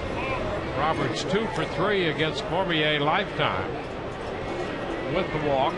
1-0 the count right now. And this is the power side for Brian Roberts. He's got 10 home runs from the left side. He's got a ton of doubles. And he's in a fastball count right now. The pitch is inside. 2-0. Fans react to that call.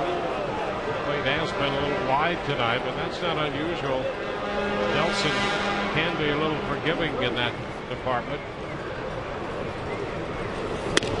There's a strike. 2-1.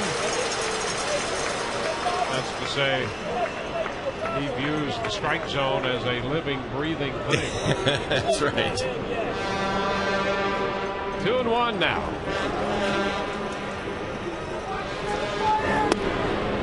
And it's down. 3 balls and a strike. Tough spot for Cormier in relief of Shields. Well, the problem is Lance knows if he grooves a fastball, it could be a double in the gap for 3 runs or a home run versus, well, if I walk him, it's only 1. And there's a strike. Roberts trying to coax the walk, and the pitch caught the corner. And I'm not saying he's trying to walk him, but he has to paint. He knows that. And he did. And he got a little favor right there as Navi brings it back in. That was out. That was ball 4. That was away. Now you got to see if you can make a nice 3-2 breaking ball pitch here, like Lance is capable of doing. 3-2, runners go, and a long fly ball back into right field. Kapler's going to go all the way back, and it's gone. Off a 3-2 fastball, Roberts hits the grand slam.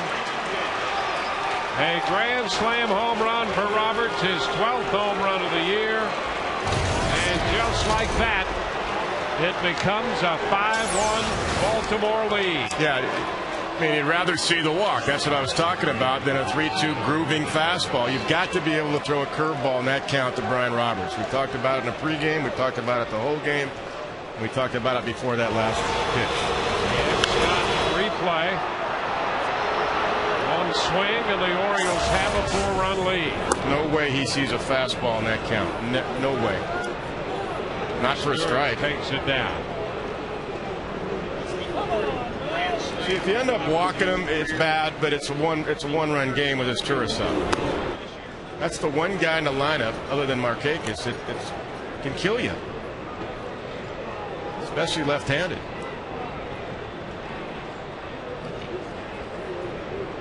Two and 0 the count to Sturris. The 4th career grand slam for Roberts. Now, Navarro called the fastball away. That ball just was a mistake. It was over the heart of the plate. But that's why you're better off going a breaking ball. If you miss, so be it. Not trying to miss, but if you do, it's 2-1. So what? You got to score another run to win anyway. It's the way you have to think out there in this situation. And a swing and a miss by Sturris takes the count to 2-2.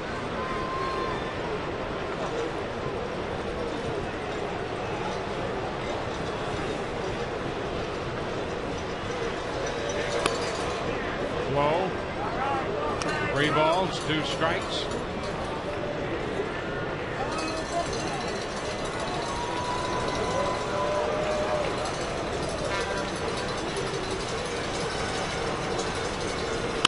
Ground ball. Zobrist with the pickup and the throw in time to retire the side. Baltimore scores 4. We go to the bottom of the 6th. 5-1 Baltimore.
Florida tomorrow in high definition. Nippert and Cansmere matchup. Our coverage begins at 7. Top of the order for the Rays. Jason Bartlett takes the pitch down. A ball and no strikes. Some work to do now. Third time around the lineup. This is usually when the Rays do well against a new pitcher. And a ground ball base hit past the diving Wigginton. Bartlett will make the turn, big turn, and he will hold it first with a single. So the Rays put the leadoff hitter aboard in the 6th inning. That snaps the string of 10 straight retired by Maddux. Yeah, a smart play by Jason Bartlett. He got it down the line. Wigginton playing even with the bag just in case of a possible bunt. And Reimold got to the ball quickly, and JB recognizes that and says, I'll stay right there, down 4 runs. Well, Boston has a 6-1 lead in the 6th inning at Toronto. And Texas has a 4-0 lead in the top of the 4th over Minnesota in Texas. Crawford fouls it back, and the Rays are down by 4 right here in the bottom of the 6th inning. A couple at a time. You got 12 outs of offense to play with, so you don't have to get it all at one time.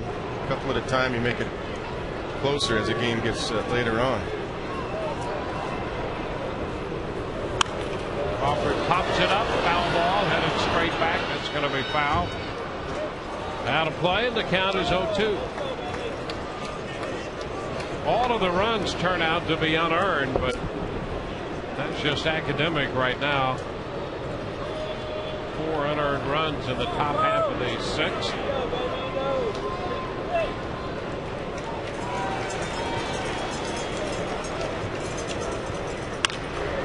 Down the left side, that's going to be out of the reach of Reimold. How ironic the Rays had not made an error on this homestand, and the first error they make leads to a 4-run inning. Yeah, and you got to pitch through that. I know Evan made the error, but you got to pitch through that. You really do. And the key, obviously, was walking PA. That's the guy you got to get out and not let Brian Roberts even come up. At least make him hit his way. Crawford is out on strikes. Strikeout number 7 for Maddux. I think Carl's really picking up this young lefty very well, as he doesn't chase many pitches. That's why this kid's tough on lefties. I think he's hard to pick up, number 1. The ball gets on you in a hurry. Kind of sneaky fast. There's Evan Longoria.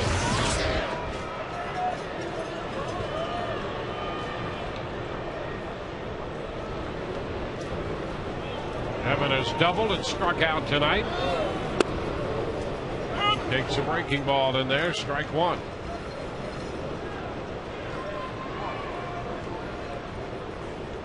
Maddux hasn't walked anybody in this game. The Rays have 5 hits off him. And another one up the right side. That's a fair ball. Bartlett heads to third. Longoria is going to go to second, and Bartlett makes the turn and is held by Tom Foley at third base. So it's second and third. The Rays got to build an inning themselves here in the bottom of the 6th. Look at this ball. That's a good 2-3 inches off the outside corner, and Evan looked to do exactly that. Just go the other way. Good read by Jason Bartlett. Good job by Tom Foley to hold him up with Markakis out there and right, and down 4 runs with only 1 out. Rick Vantage, the pitching coach, to the mound.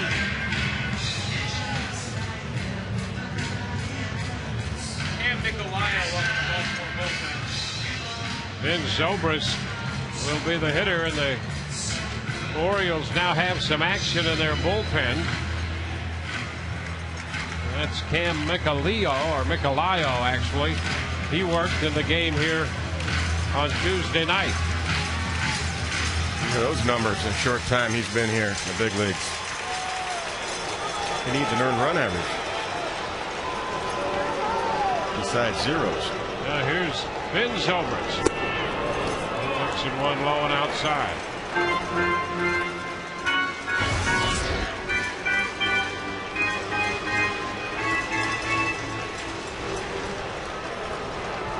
Zobrist doubled in a run with his 17th two-base hit in the first. 1 for 2. Takes that one wide. 2-0. Rays in a position here to get a couple of those runs back with a base hit. Well, it's a typical third time around the lineup off a new pitcher. The Rays have made some adjustments. That was a great swing by Evan Longoria. And there's a shot deep into right field. Marquez back. Gone. Home run to the opposite field for Ben Zobrist. It comes on a 2-0 pitch, and the Rays get 3 of those runs right back. That's number 21 for Zobrist.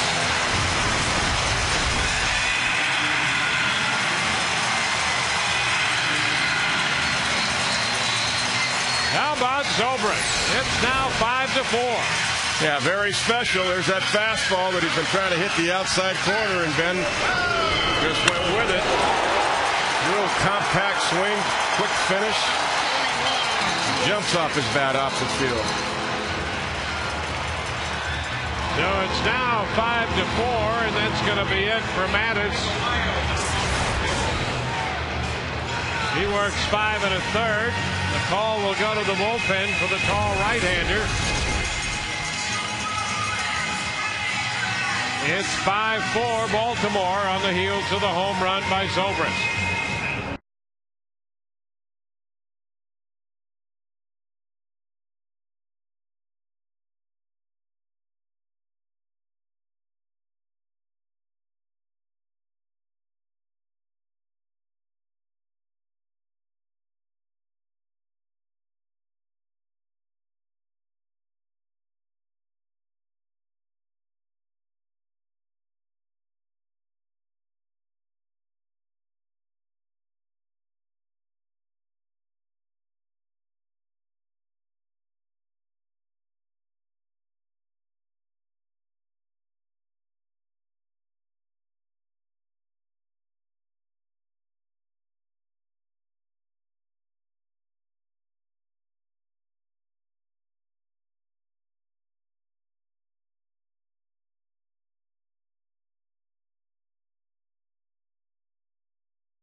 Between that pitch and what Mattis had been doing, he's been getting the ball down and away. That ball was up and away.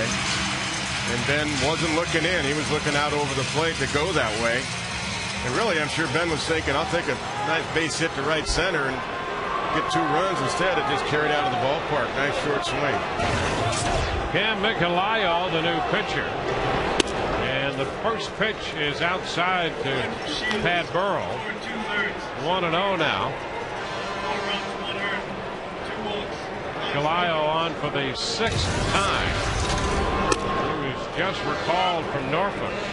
There's the strike. It's his 3rd time up this year with the Orioles.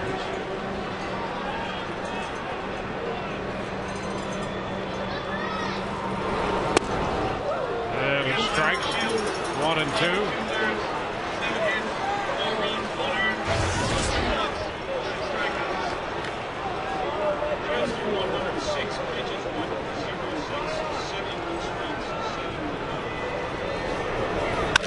It's a ground ball. That's going to go through the middle.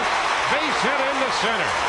Still Pat Burrell picks up his first hit of the night. A 1-out base hit right back into center field. Got it in a good spot once it got back by Michelayo. Right over the bag. Had enough topspin on it to get through there. Now it'll be Willie Ibar.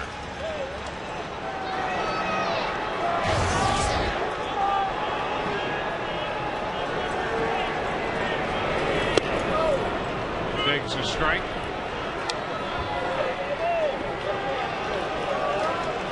Nicolao got credit for a couple of innings of work here Tuesday.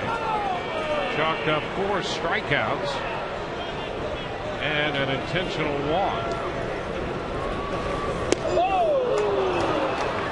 Ibar out in front. Well, he was expecting the gas. Yes, he was. 0-2.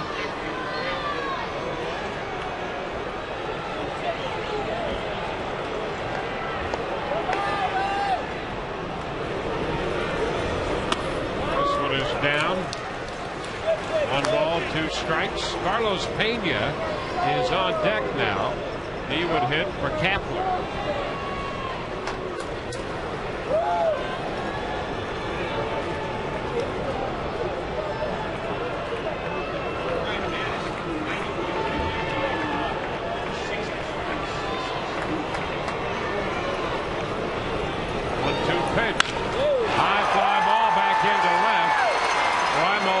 Plenty of room for this one as he grabs it. 2 gone. 2 outs with Burrell at first. And now Pena will pinch hit for Kapler.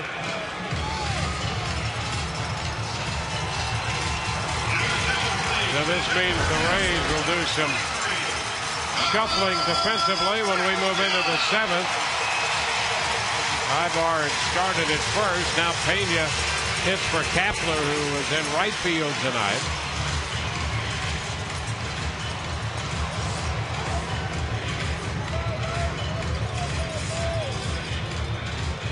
The Rays, by sending Grignac back to the minor leagues and adding Bradford to the bullpen, again have a limited bench. Makes it tough, too, as they can look on deck and say, well, Pena's got 31 home runs. John Navarro is on deck, but he's hitting so much better as a right-hander, only hitting $183 from the left side. And that's what you have to think about. And a swing and a miss at the fastball. Strike 1. That was just power on power, first pitch. Pena was the intentional walk issued by Nicolao in the game here Tuesday night.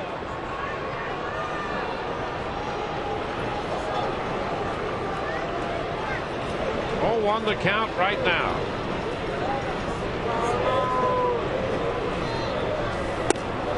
Strike 2. So he stayed with the heat.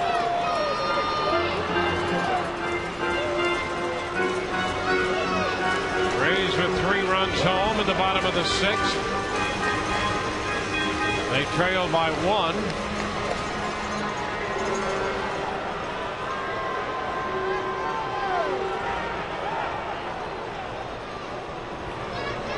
Fastball away.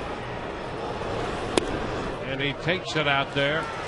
1 ball, 2 strikes. Well, anything remotely close to the plate you worry about. 1-2 now.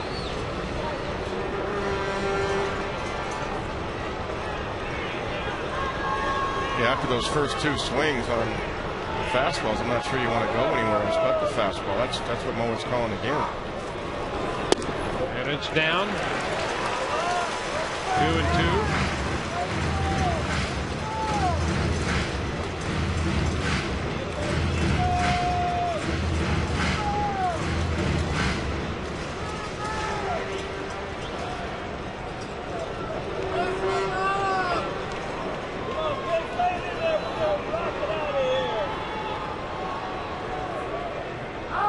To Pena, and he strikes him out. That retires the side. But the Rays get right back in this ball game on 1 swing of the bat from Vince Zobrist. We go to the 7th. It's 5-4 Baltimore.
Ben Zobrist has made this a one-run game, 5-4 as we head to the 7th inning. Before the game, we caught up with Scott Kazmir and asked him, when you're not pitching this time of year, are you watching the scoreboard?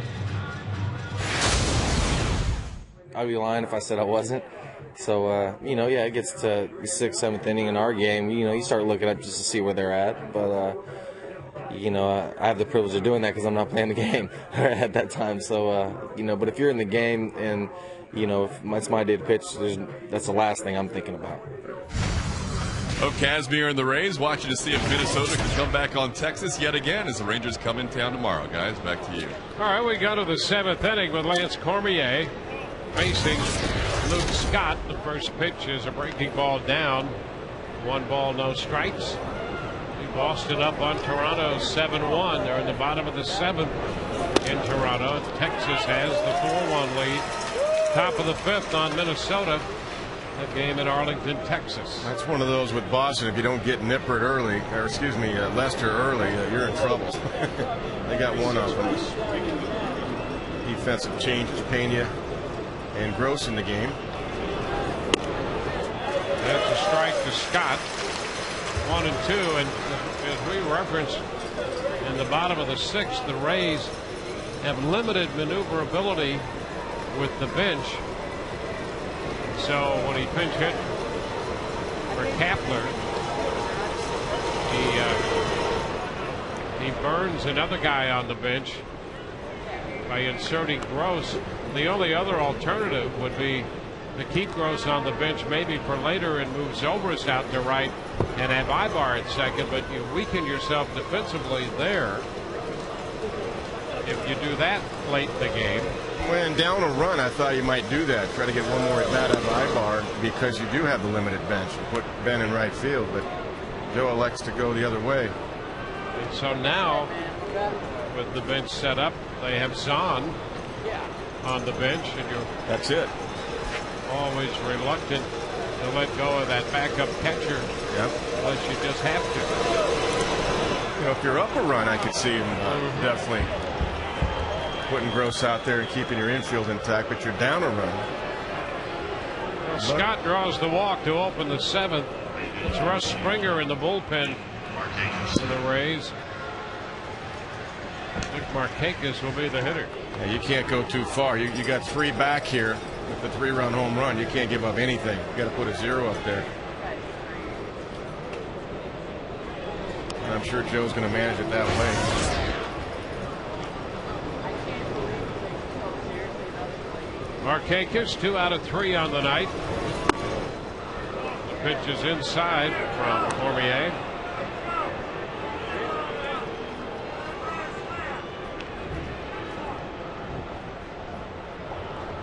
Baltimore scored 4 in the top of the 6th. The Rays scored 3 in the bottom.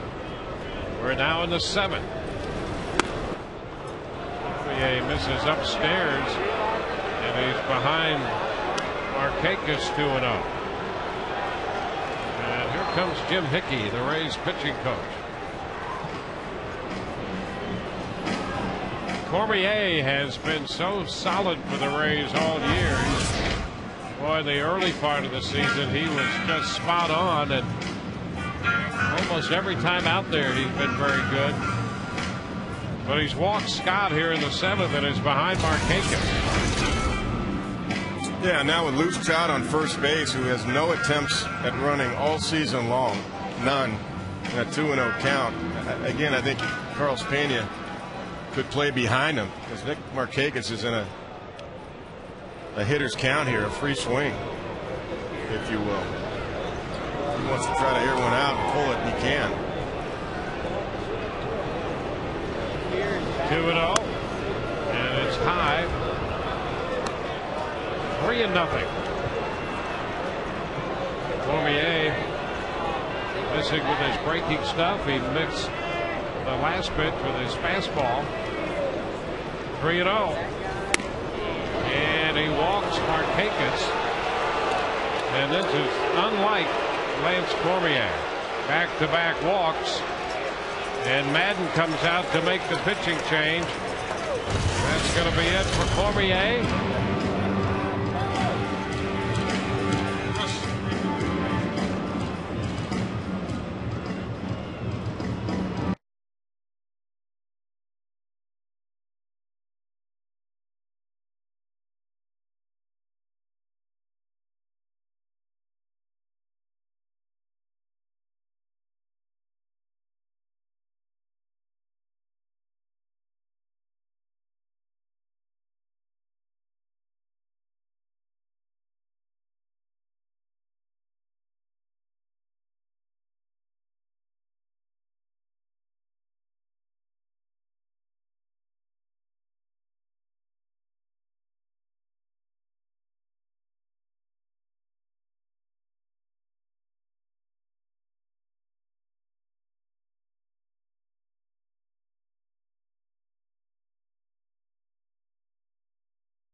Russ Springer is the new pitcher for the Rays, their third. Shields, Cormier, and now Springer. Those are his numbers combined with Oakland and the Rays this year. He faces Nolan Reimold. First pitch is fouled back, strike one. Yeah, Nolan hadn't seen many of those. He said, I'm going to jump on that first fastball. They had a double in the first inning last night on a fastball up. A couple of hits Tuesday night.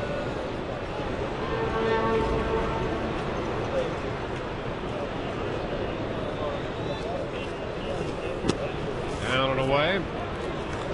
It's 1-1. Springer pitched an inning in Tuesday's game.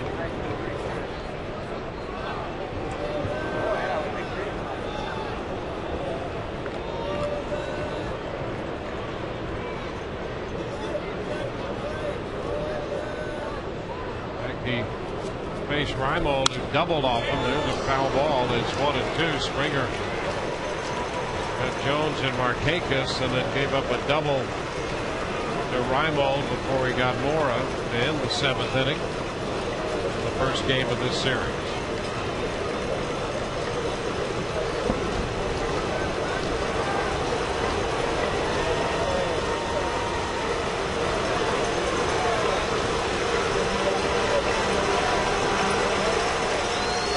And a foul ball back. Slider there. Yeah, up a little bit too much. Got away with one there.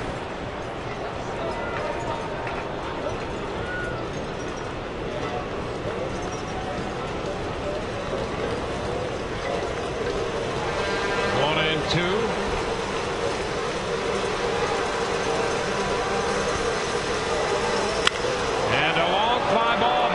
Deep left center. That's going to get out of here. A fastball, and Reimold hits it out. A 3-run home run for Reimold.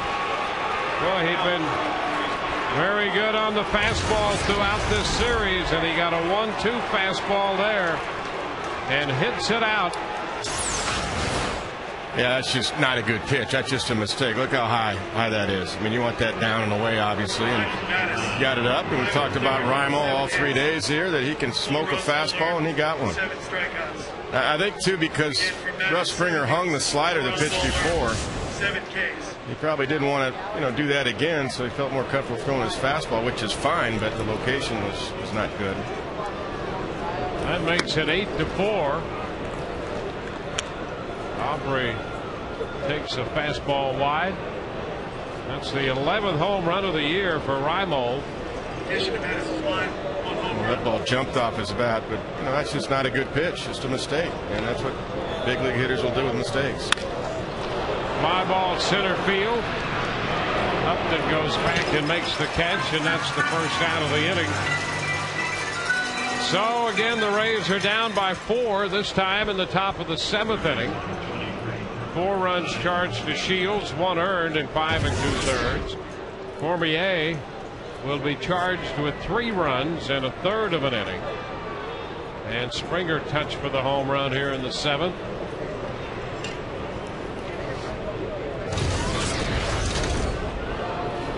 Ty Wigginton, the pitch is down.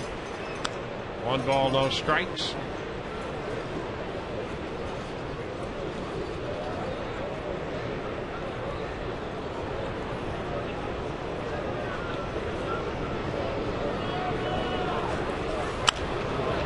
Foul ball back.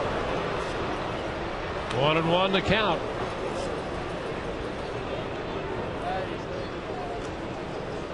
Well, the walks to Scott and Markakis.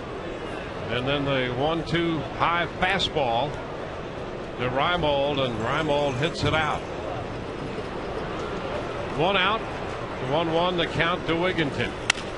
Ground ball toward the middle. Right there is Bartlett with the pickup and throw. 2 outs.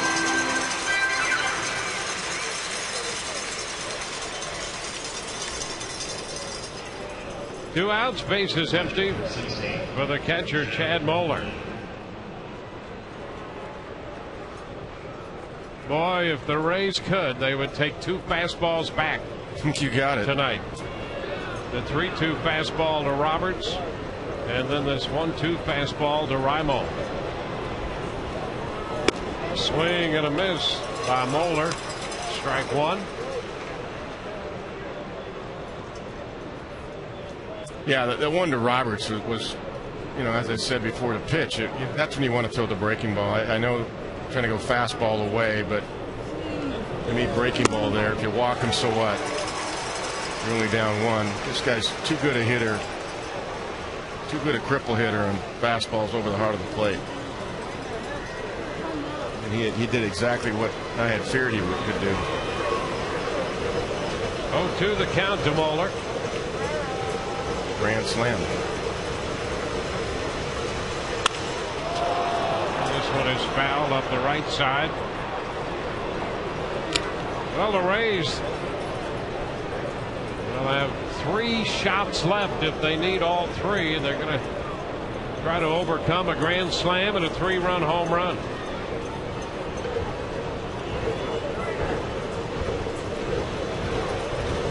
Two strikes to count to Chad Moeller.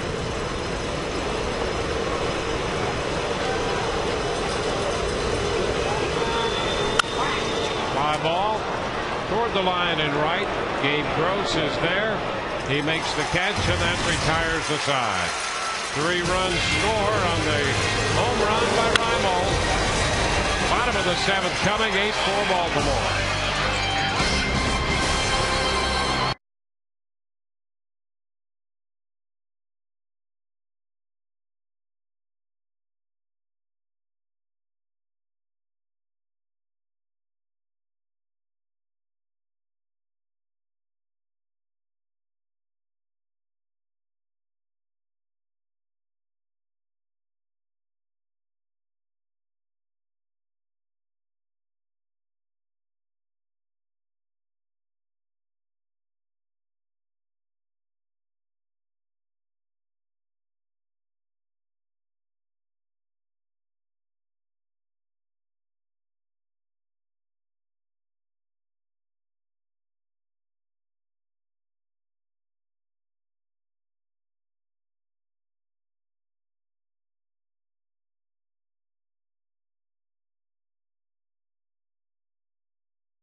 Takes note defensively.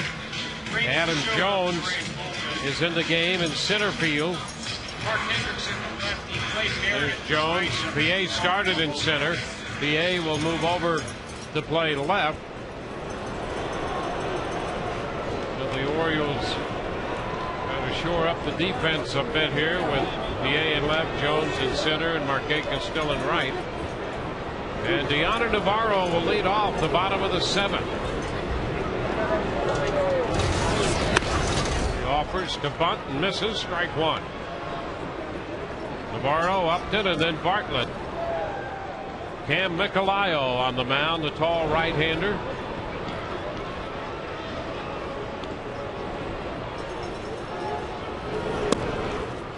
Pitch is down. I'm still amazed that Seattle gave up kid that threw yesterday, Tillman, Michelio, Adam Jones. Who am I missing? There's one more. Sherrill was in that deal. George Sherrill. Yeah, how about that? And the kid in Double-A. Yeah, the left-hander in Double-A. That's a foul back. Of course, you know, the GM got fired this offseason or last season, and then Jack Sarincic's taken over and done a good job. Yeah, the Mariners, GM of the Mariners. Tremendous progress in a short time. But somebody over-evaluated there how good Eric Bedard was. I mean, he did lead the league in strikeouts a couple of years ago, but my goodness, that's some kind of young talent that the Baltimore Orioles got. That's all my teachers talk about.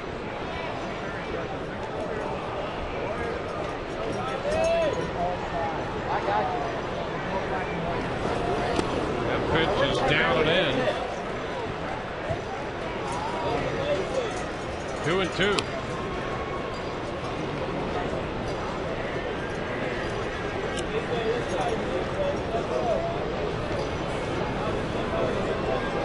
Now. Rays need some base runners, and there's ball 3 to take the count full.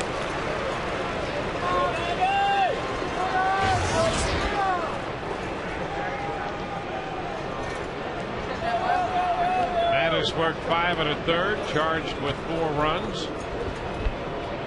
Michelio came on, gave up a base hit, then got the final 2 outs in the 6th.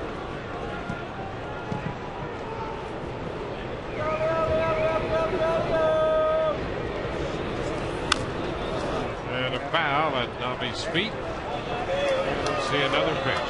You know, Michelio, you get a lot of guys who throw across their body. In his case, you know, they might start on the third base side of the rubber, but he starts on the first base side and then takes that big front step to the third base side. Yeah, he does. And then comes back across his body.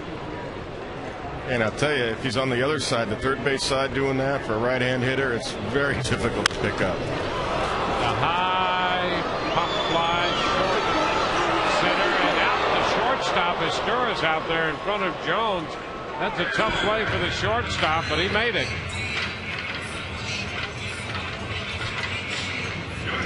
Yeah, Caesar is right underneath it. I don't know if he lost it in the roof or felt Adam Jones coming for a minute. He's called it all the whole time. No, he had it tracked. He just, I think he lost it in the roof a little bit. Meredith the right-hander and Hendrickson the lefty. BJ swings and misses, strike 1. And even with Michelio on the first base side of the rubber, it's toughened up. But you're absolutely right. If he's like that from the third base side, you're just never going to see the ball. Well, it looks like I've seen guys like that. It looks like they're throwing from shortstop. You know, it's very tough to pick up if they can have command doing that. And I'm sure that's why he's on the first base side. It gives him better command on both sides of the plate because he does step across his body. 1 ball, 2 strikes. There he is on the first base side with the back foot, and the front foot will land on the third base side of the rubber.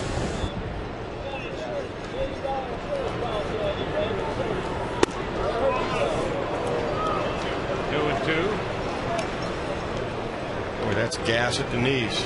That is mid-90s. Some kind of arm he's got.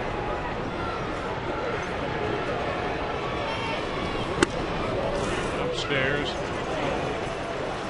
Full count.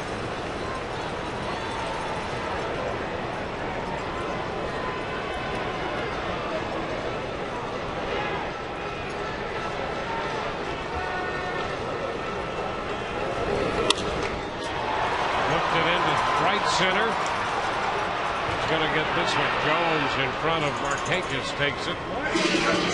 So 2 outs.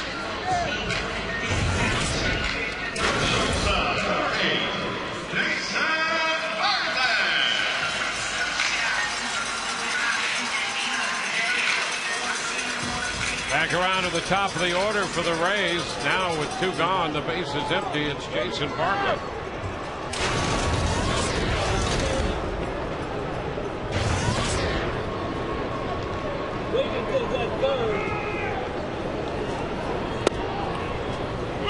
Pitch is a strike. Jason 2 for 3 tonight. His average is 344. Oh, some kind of year. That one disappeared on him. 0-2.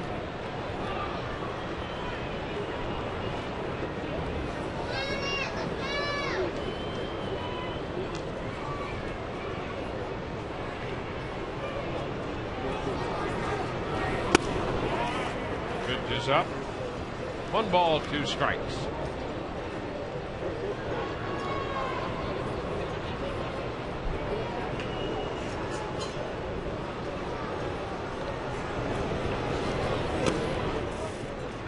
Squares it, 2-2. Rays in the bottom of the 7th inning here. Boston leads after 8 in Toronto, 8-1. Texas with a 4-1 lead on Minnesota in the top of the 6th in Texas. Ground ball foul. Rays open the series tomorrow night against Texas.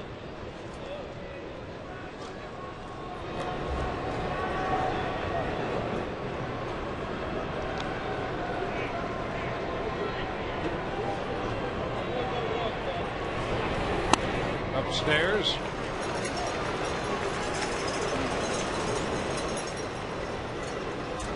So the count goes full here on Jason Bartlett.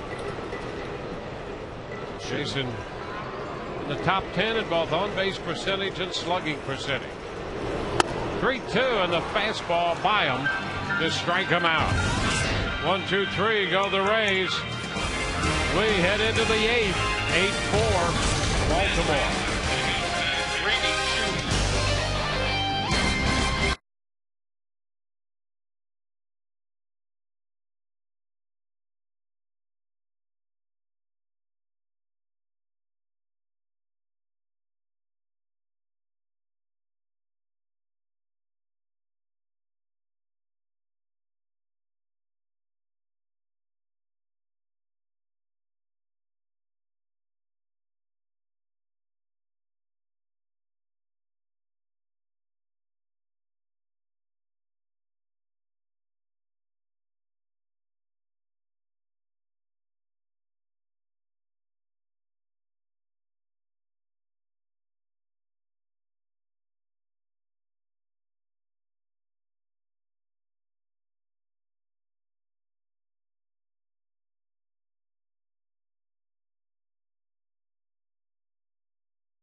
This 4-run lead.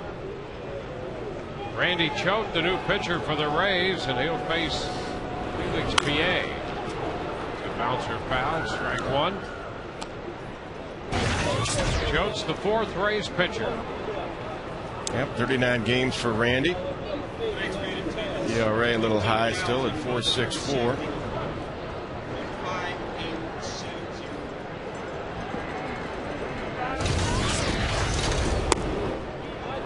Down 1-1.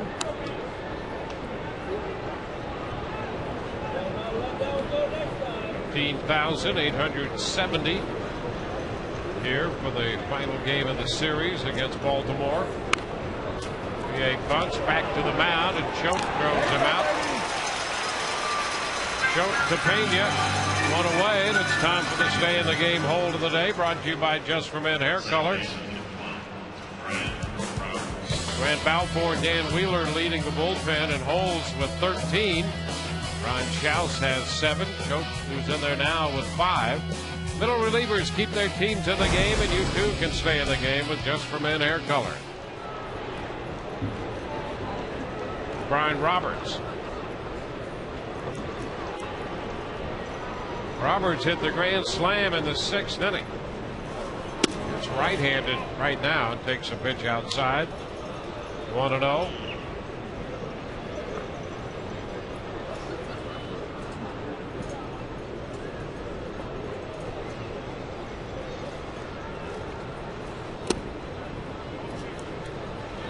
Two balls, no strikes.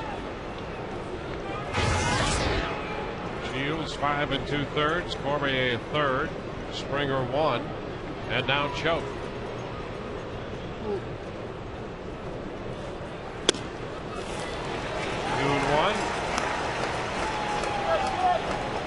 Yeah, Bryant's got 1 home run from the right side of the plate and 152 at bats. Boy, he's still a good hitter right-handed. He's been hovering around 290, actually 289 right now as we speak. But boy, from the left side, he's got some power. Turn him around as many times as I could with men on base late in the game. 3-1 to count to Roberts.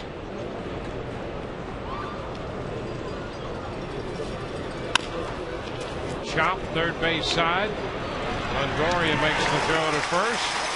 Roberts is out number 2. Rays Summer Concert Series by Hess Express. Coming up Saturday, the middle game of the Texas series on Country Night. Vic and Rich perform the free post-game concert following the Rays and the Rangers. Visit RaysBaseball.com to get your tickets now.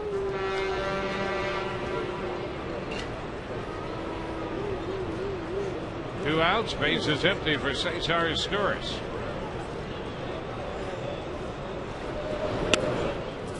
Pitch is down. 1-0.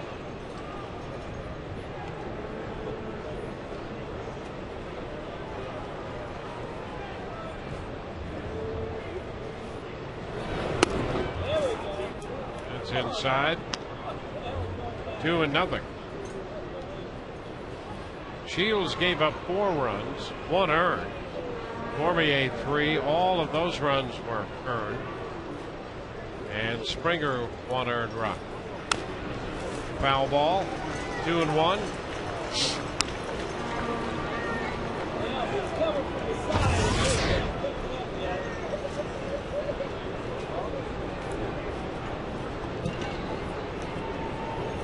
So for the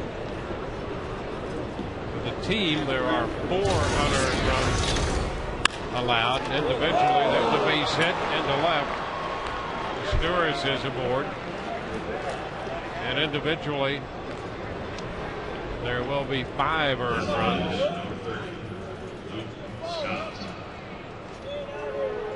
So Izturis is aboard, and here's Luke Scott.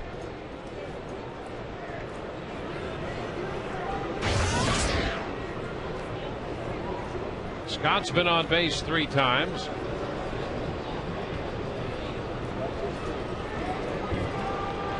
Officially 2 for 3. He opened the 7th walk, scored on the Reimold home run.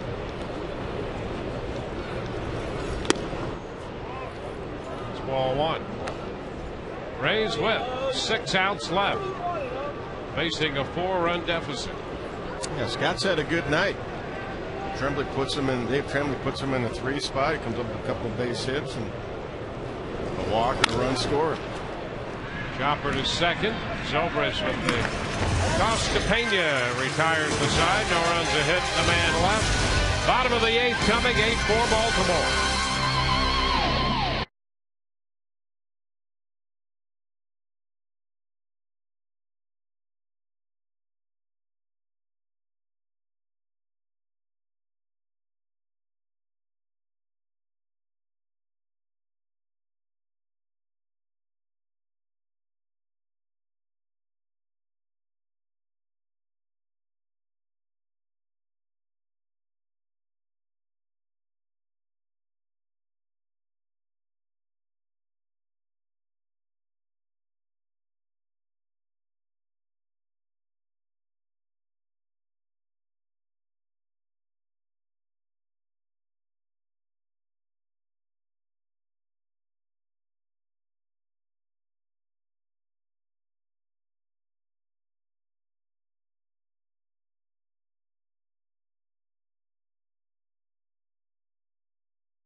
Mark Teixeira leads the Yankees into Fenway Park. There he'll battle Dustin Pedroia and the Red Sox in a showdown between these bitter AL East rivals. Fox Saturday Baseball this week at 4 Eastern on Fox. Danny Baez, the former Ray, will be the new pitcher for Baltimore.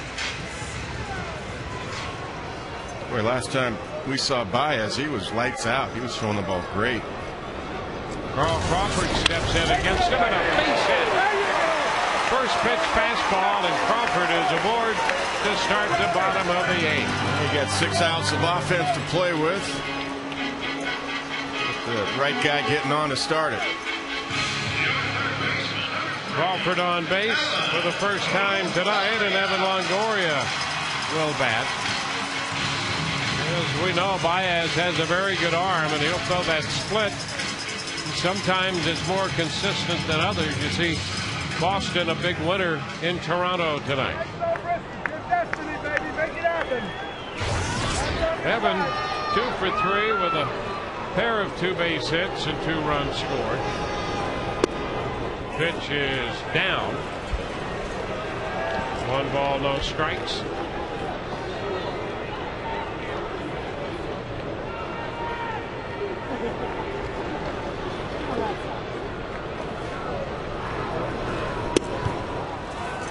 Two and nothing. The Rays trying to cut into the deficit late tonight in the 8th.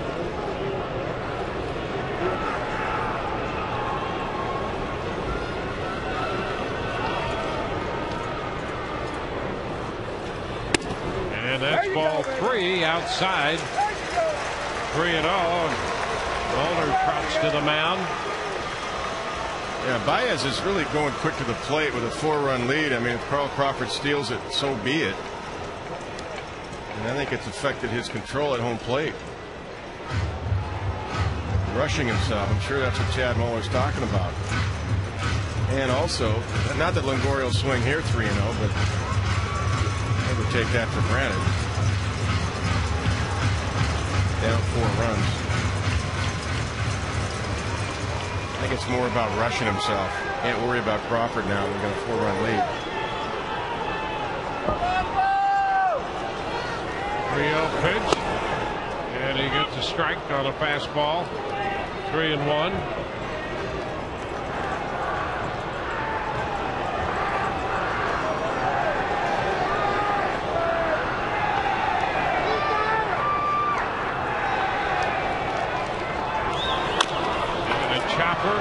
Left side, and it's fouled. Wigginton cannot make a play, and everybody's safe. That'll be an error charge to Ty Wigginton, his 4th of the year. Like he might have looked up to see if he had a shot at Crawford rather than just taking a sure out at first base. Flipped him off the end of the glove right there. So it's 1st and 2nd with nobody out, and Ben Zobrist will be the hitter. Well, Ben has provided the runs for the Rays tonight with a 1st inning double and then a 3-run home run in the 6th.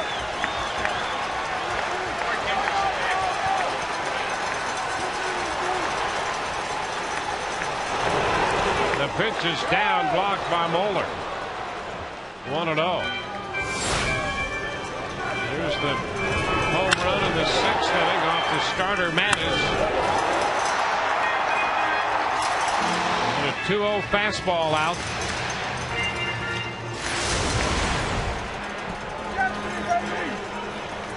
First 2 men on here in the 8th.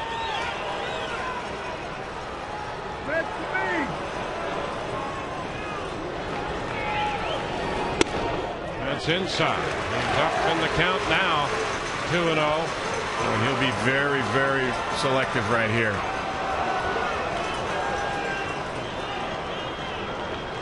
He gets one in his wheelhouse, I'm sure he'll jump on it, but otherwise he'll make Baez make some pitches here because base runners are of importance now. 2-0 pitch, and he bounces this one foul. Yeah, he got a pitch he could hit. That fastball that he bounced and foul down into the seats beyond the dugout.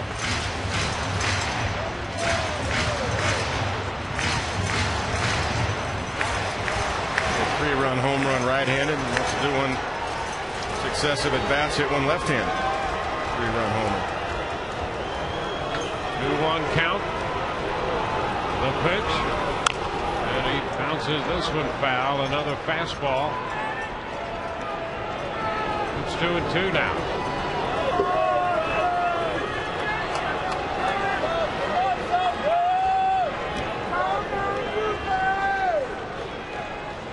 Single and an error. Putting men aboard.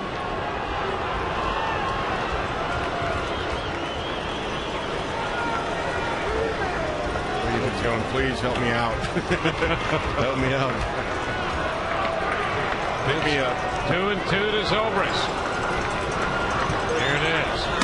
Ball 3 inside. Baez trying to put a little something extra on the pitch inside. Full count.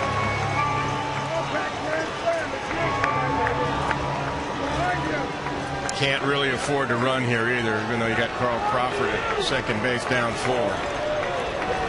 Just in case of a strikeout. 3-2, here it is. Swing and a high pop foul. That will carry out a play, and we'll see another 3-2 pitch. A little bit up, tough to lay off of. Seen Ben get on top of that high fastball before.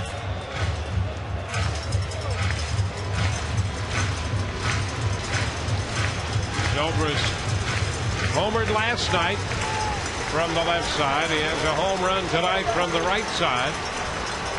Full count, 2 men on. Hitting left-handed here in the 8th, and the 3-2 pitch again. And a bouncer foul on the third base side and grabbed there by Tom Foley. He always did have good hands. Either one. he can field or throw left or right-handed. That's true. That's right. He's really left-handed, and he started to throw right-handed because his dad threw right-handed, so he throws with either hand. Not too many guys can do that. 3-2 again. Oh, strike 3 call on that inside edge, a fastball, and that is out number 1. All right, Ben walked away, but let's see if this ball hit the corner. Yeah, it did. Good pitch. Yeah, they were actually trying to go away, and he missed location. Look at this, trying to go in the outside corner. Ball crosses the plate on the inside part of the plate. That turned out to be just a perfect pitch. Sure did. Not the one they wanted, but a perfect pitch. Well, here's Pat Burrell against Baez. And the pitch is down. 1 ball, no strikes. Pat is 3 for 5 lifetime against Danny Baez. He's 1 for 3 today. He's connected for a couple of home runs in this series. He hit one Tuesday in the 6th inning off Birkin, and he hit one last night in the 4th inning off Tillman. He jumped on the first pitch fastball last night. 12 home runs on the year for Pat Burrell. 1-0 the count. And a bouncer foul. Takes the count to 1-1.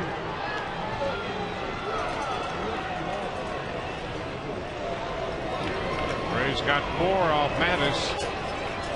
Nothing off Nikolaev in an inning and 2/3. Wouldn't surprise me now if Crawford tries to pick a spot and steal. Longoria watching him. He's looking right at Carl just in case.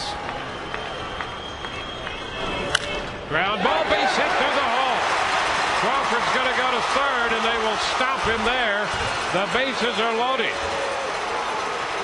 So the bases are loaded as Burrell grounds a single into left. Well, down 4. This is the right move. That's a fastball. Another good swing by Pat. Gets it through this hole on the left side. Jay has a good arm. Last thing you want is get thrown out of the home plate.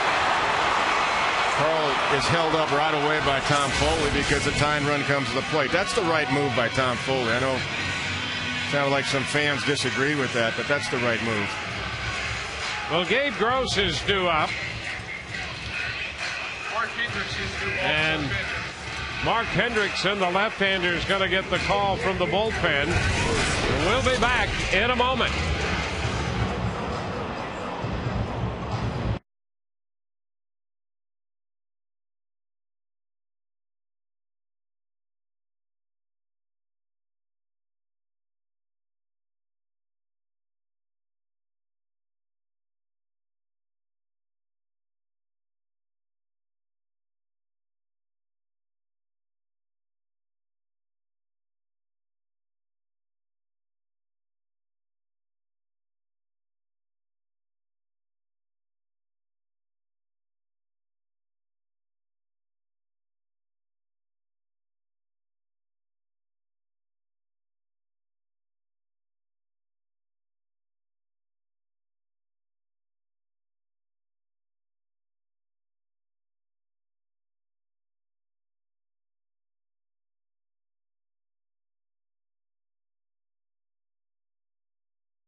He'll be up here against Hendrickson.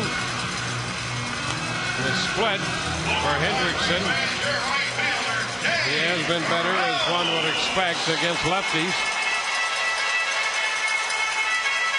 Gabe Gross, meanwhile, is 0 for 1 with a walk in his career against Hendrickson. Carlos Pena is on deck. And Carlos is 4 for 13. That's a .308 average with a home run off Hendrickson. And Gabe Gross hitting .462. The bases loaded. You know, and he can hit Hendrickson. He stays in there pretty good on lefties. Hendrickson doesn't have devastating breaking stuff. Bases loaded. 1 out. And the breaking ball is a ball. 1 ball, no strikes.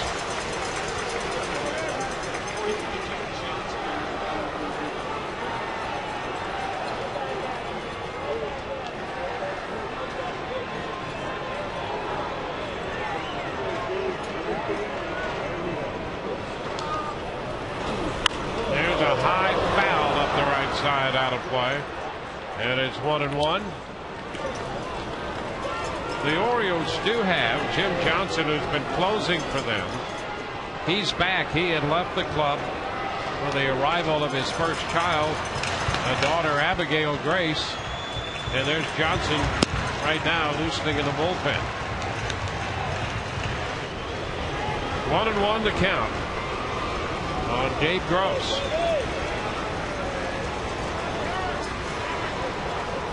Gross getting time from Jeff Nelson. Hendrickson was in the game here Tuesday for a third of an inning. Gave up a hit and a walk. And a ground ball. That's going to be grabbed by Roberts. He'll get rid of the throw to get the out at first. The run scores. Crawford crosses the plate. Longoria moves to third, and Burrell up to second. Gross makes it an 8-5 ball game. Yeah, got in on him just a little bit. Couldn't quite get through it, and that's what enabled Brian Roberts to have a chance to make a play. And it's a nice play getting to his knees and getting the ball over to first base. Ball wasn't really hit that hard. So the Rays now trailed by 3, and Carlos Pena bats, and you see his career numbers against Hendrickson. Carlos pinch hit in the 6th inning and struck out. Start of the day tied for the American League home run lead. And a breaking ball is away. 1 ball, no strikes.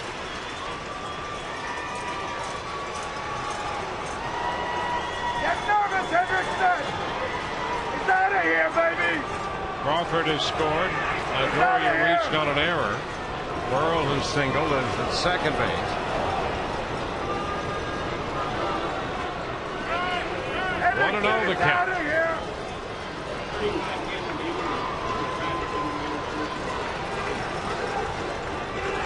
Bottom of the 8th. Hendrickson, the 4th Baltimore pitcher.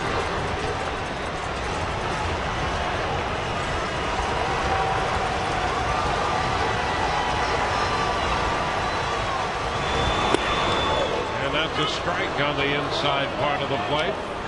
1-1. Both bullpens busy right now. We saw Johnson earlier. Look at this pitch. Right on the black of home plate. Just a perfect pitch by Mark Hendrickson.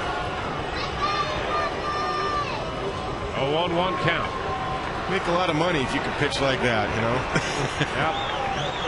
And be left-handed especially. Yeah. And a little broken bat looper into left. That's going to fall for a base hit. Longoria scores. Here comes Burrell in to score. 2 runs are home, and now it's a 1-run ball game. 8-7. Pena broke his bat at a soft looper the other way to drive in 2. And it's 8-7. You take it. Couple of runs. You don't have to hit them all at one time. You don't have to have a 3-run home run. You just get close. Same pitch. Try to go in there the same way as the pitch before. And Carlos just got inside it and fought it off. Dropped it perfectly into left field for a 2-run single. So now it's an 8-7 ball game. Trimley's going to march to the mound to make another pitching change. Navarro is due, and of course he's better from the right side than the left side. Johnson's going to get the call, and the Rays will counter with another move.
New pitcher for Baltimore.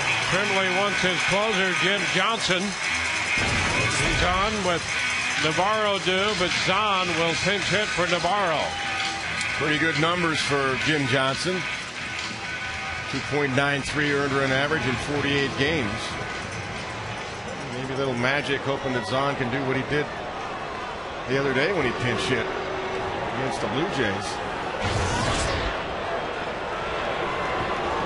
2 for 6 with a big blow, pinch hitting.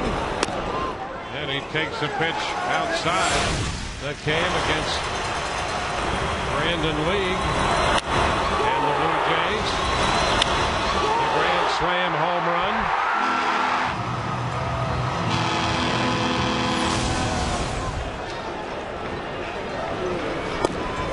And he takes a fastball for a strike. 1-1.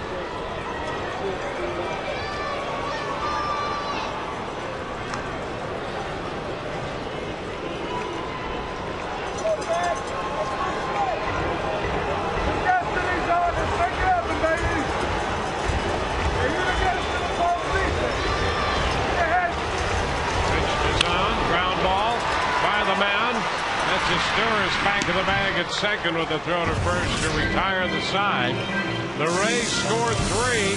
They close the gap to 1. We go to the 9th.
TobaccoFreeFlorida.com for more information. By Amscott, you're okay with us. And by your select 7 Buick, Pontiac, GMC dealers. We go to the 9th inning at Tropicana Field. It's a 1-run ball game, 8-7. Rays with 3 in the bottom of the 8th to close the gap. Greg Zahn stays on. He'll do the catching. Nick Markakis will lead off with Randy Choate on the hill, the lefty. Dan Wheeler, the right-handers, in the bullpen. Adam Jones and Michael Aubrey due to follow Markakis. And the pitch, Markakis takes it a little low. Choate came on, worked the 8th inning. Gave up a base hit to Estures. Got 3 ground balls, including the bunt attempt by PA.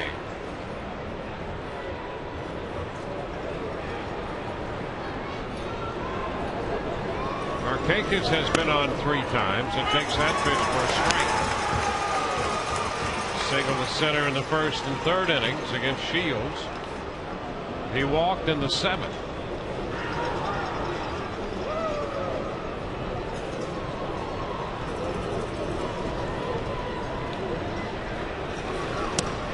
Inside, 2-1.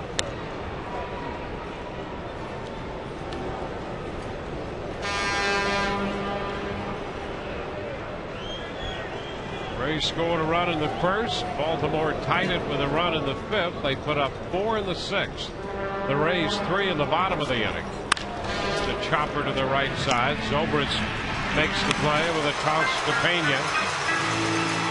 Baltimore 3 in the seventh and the Rays 3 in the eighth. 1 out here in the ninth, and with the right-handed bat of Adam Jones due, Joe Madden will again walk to the mound to make a pitching change as he matches up righty against righty here in this 1-run ball game.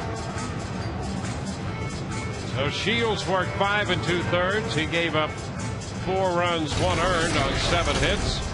He struck out 5 and walked a couple. Cormier pitched a third of an inning. He was charged with 3. Springer 1 inning. He was charged with a run. Choate tonight works an inning and a third.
For all the action. You know, Marlon Byrd has had a good year, kind of under the radar year for the Texas Rangers.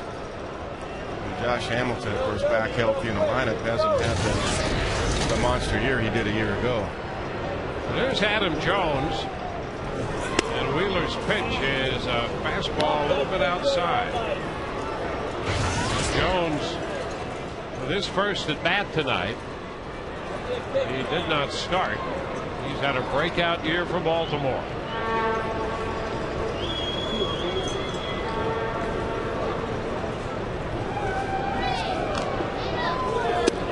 There's a strike around the knees. Oh, that's paint. He's been doing that. A lot of that lately. Good pitch. A 1-1 count right now.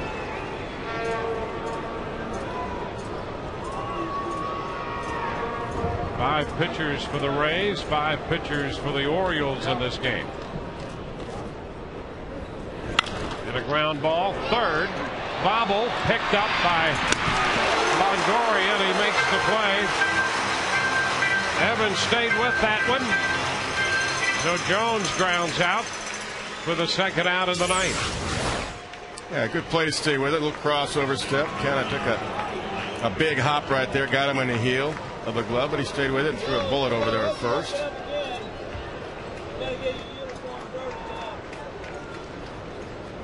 Nice recovery.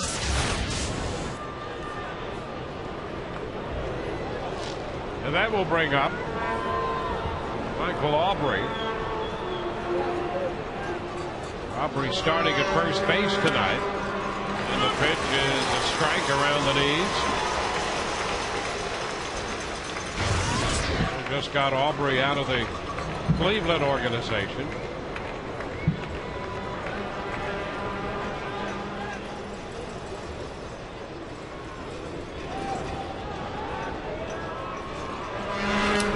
Too low. 1 ball, 1 strike.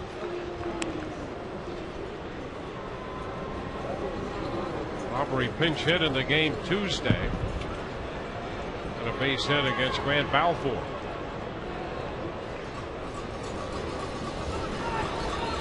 A 1-1 count.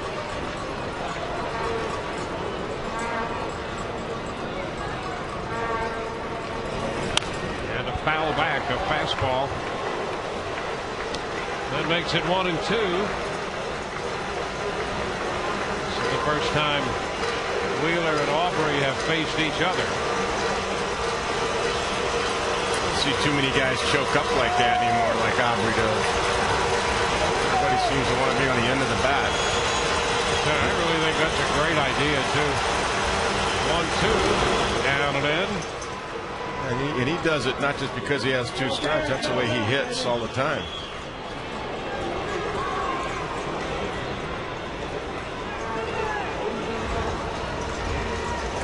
Well, let's hope it works out for him as soon as they leave town. Nice shorter swing that way. Nice short swing to the second baseman, right? Yeah. Bends over. The 2-2. Swing and a fly ball back into right field. Back goes Gross, and that's going to be off the wall. Gross plays the carom, and Aubrey heads for second with the double.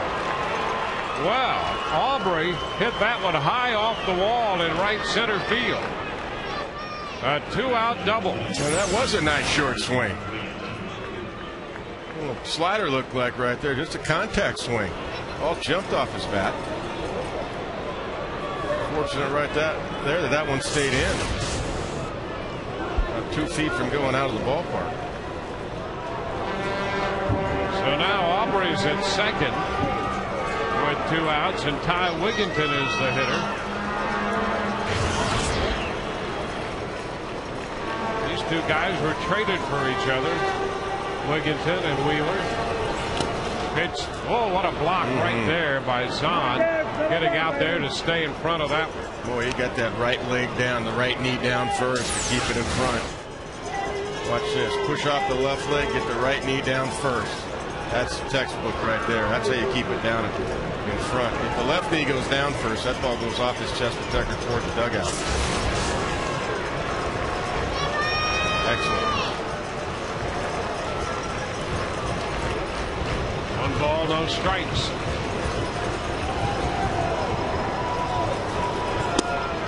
This one is down. On that breaking pitch. Wigginton had an infield hit in the second. He walked and scored in the 6th inning. Also grounded out to second and to short.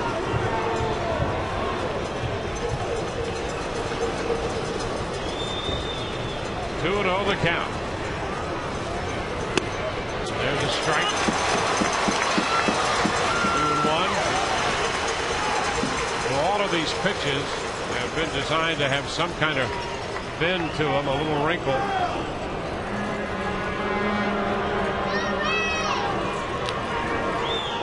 And with the base open, Dan can afford to really try to paint right here behind the count. 2-1 pitch. Well, he just missed. Well, he tried to paint. That call's been made all night, it seems like. Yeah, what happened to that wide plate? Yeah, not here in the 9th inning. It was off the outside corner by a few inches. 3-1 now.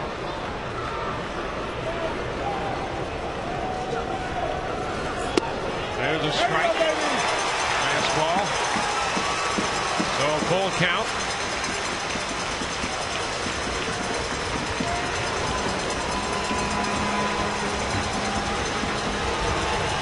Two outs. Aubrey the runner in second. Full count to Wigginton.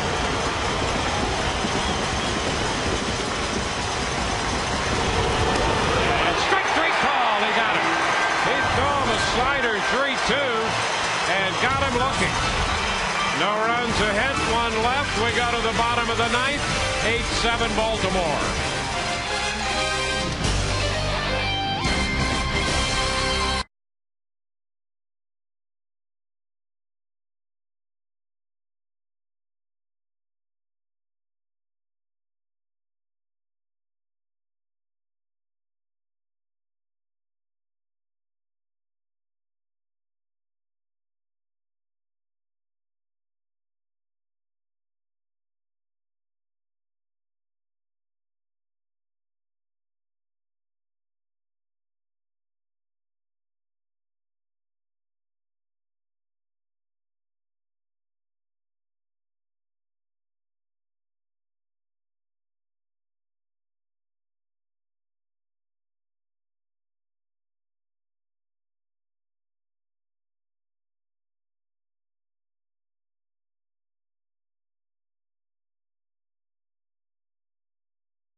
Dan then has to execute, and he did.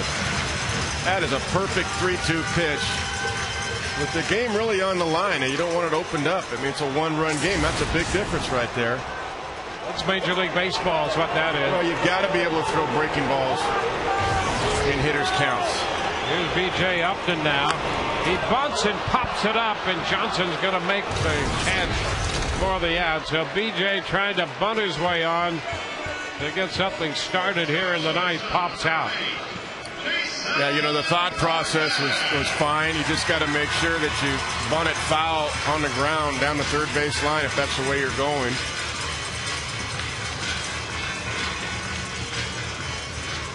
And it didn't happen. So the top of the order now is Jason Bartlett.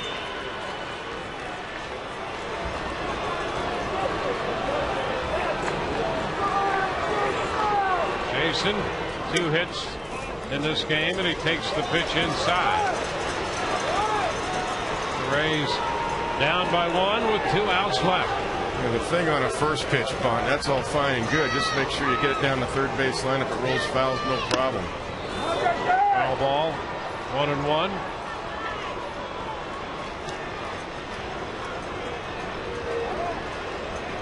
Bartlett has a couple hits off Johnson, 2 for 2 lifetime. Now the Orioles will like to play no doubles, but that opens up a nice hole on the left side for Jason Bartlett. He takes this one down, breaking pitch, down and away, 2-1.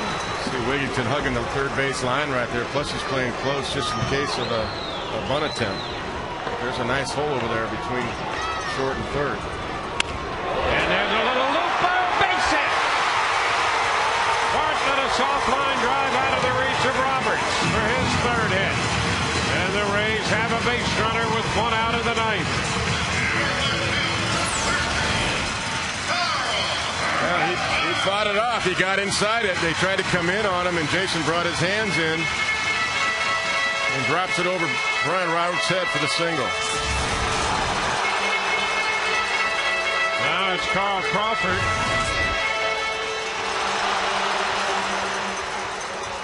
Crawford singled and scored his last time. There goes Bartlett. The pitch is a ball, no throw. Bartlett steals second. That's his 22nd stolen base of the year in 25 attempts. And the Rays have the potential tying run in scoring position here in the bottom of the 9th. Yeah, Moeller couldn't get a grip. Good jump by Jason. He couldn't get a grip. Plus, I think he believed it was a strike. But he tried to rush it. On the transfer, he couldn't get the right grip. A good four-seam grip. 1-0 the count to Crawford. And a chopper towards short. Historic with the throw. Out at first and over to third goes Bartlett. So Crawford chops to the shortstop. And it's going to bring up Evan Longoria.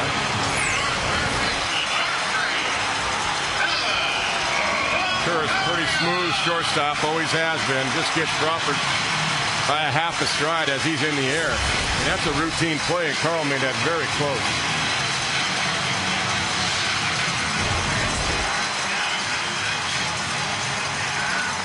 So here's Longoria. The last time these two faced, Johnson and Longoria, was back in April. April 10th. Nevin takes the fastball inside. That came in the 8th inning of that game, and Longoria hit a 2-run home run. He, in fact, had Bartlett aboard when he hit that one in the 8th inning in Baltimore.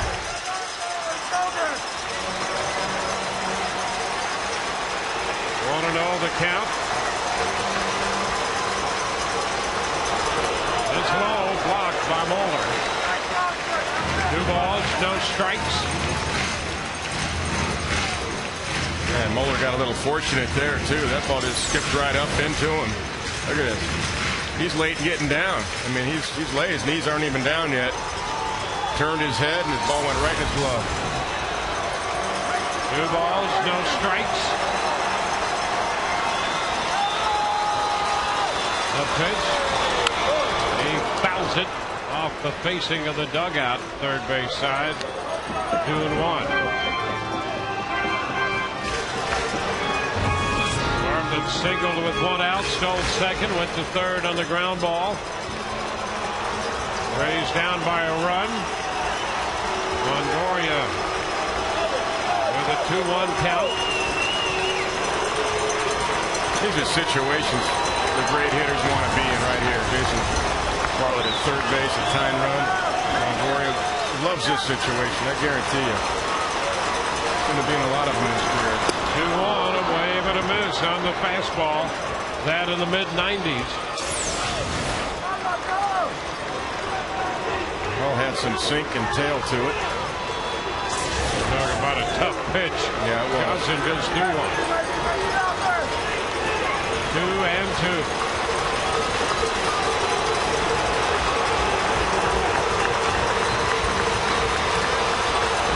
Now the delivery.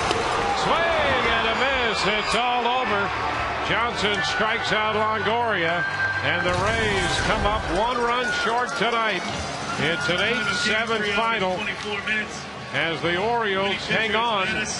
They win the final game of this series.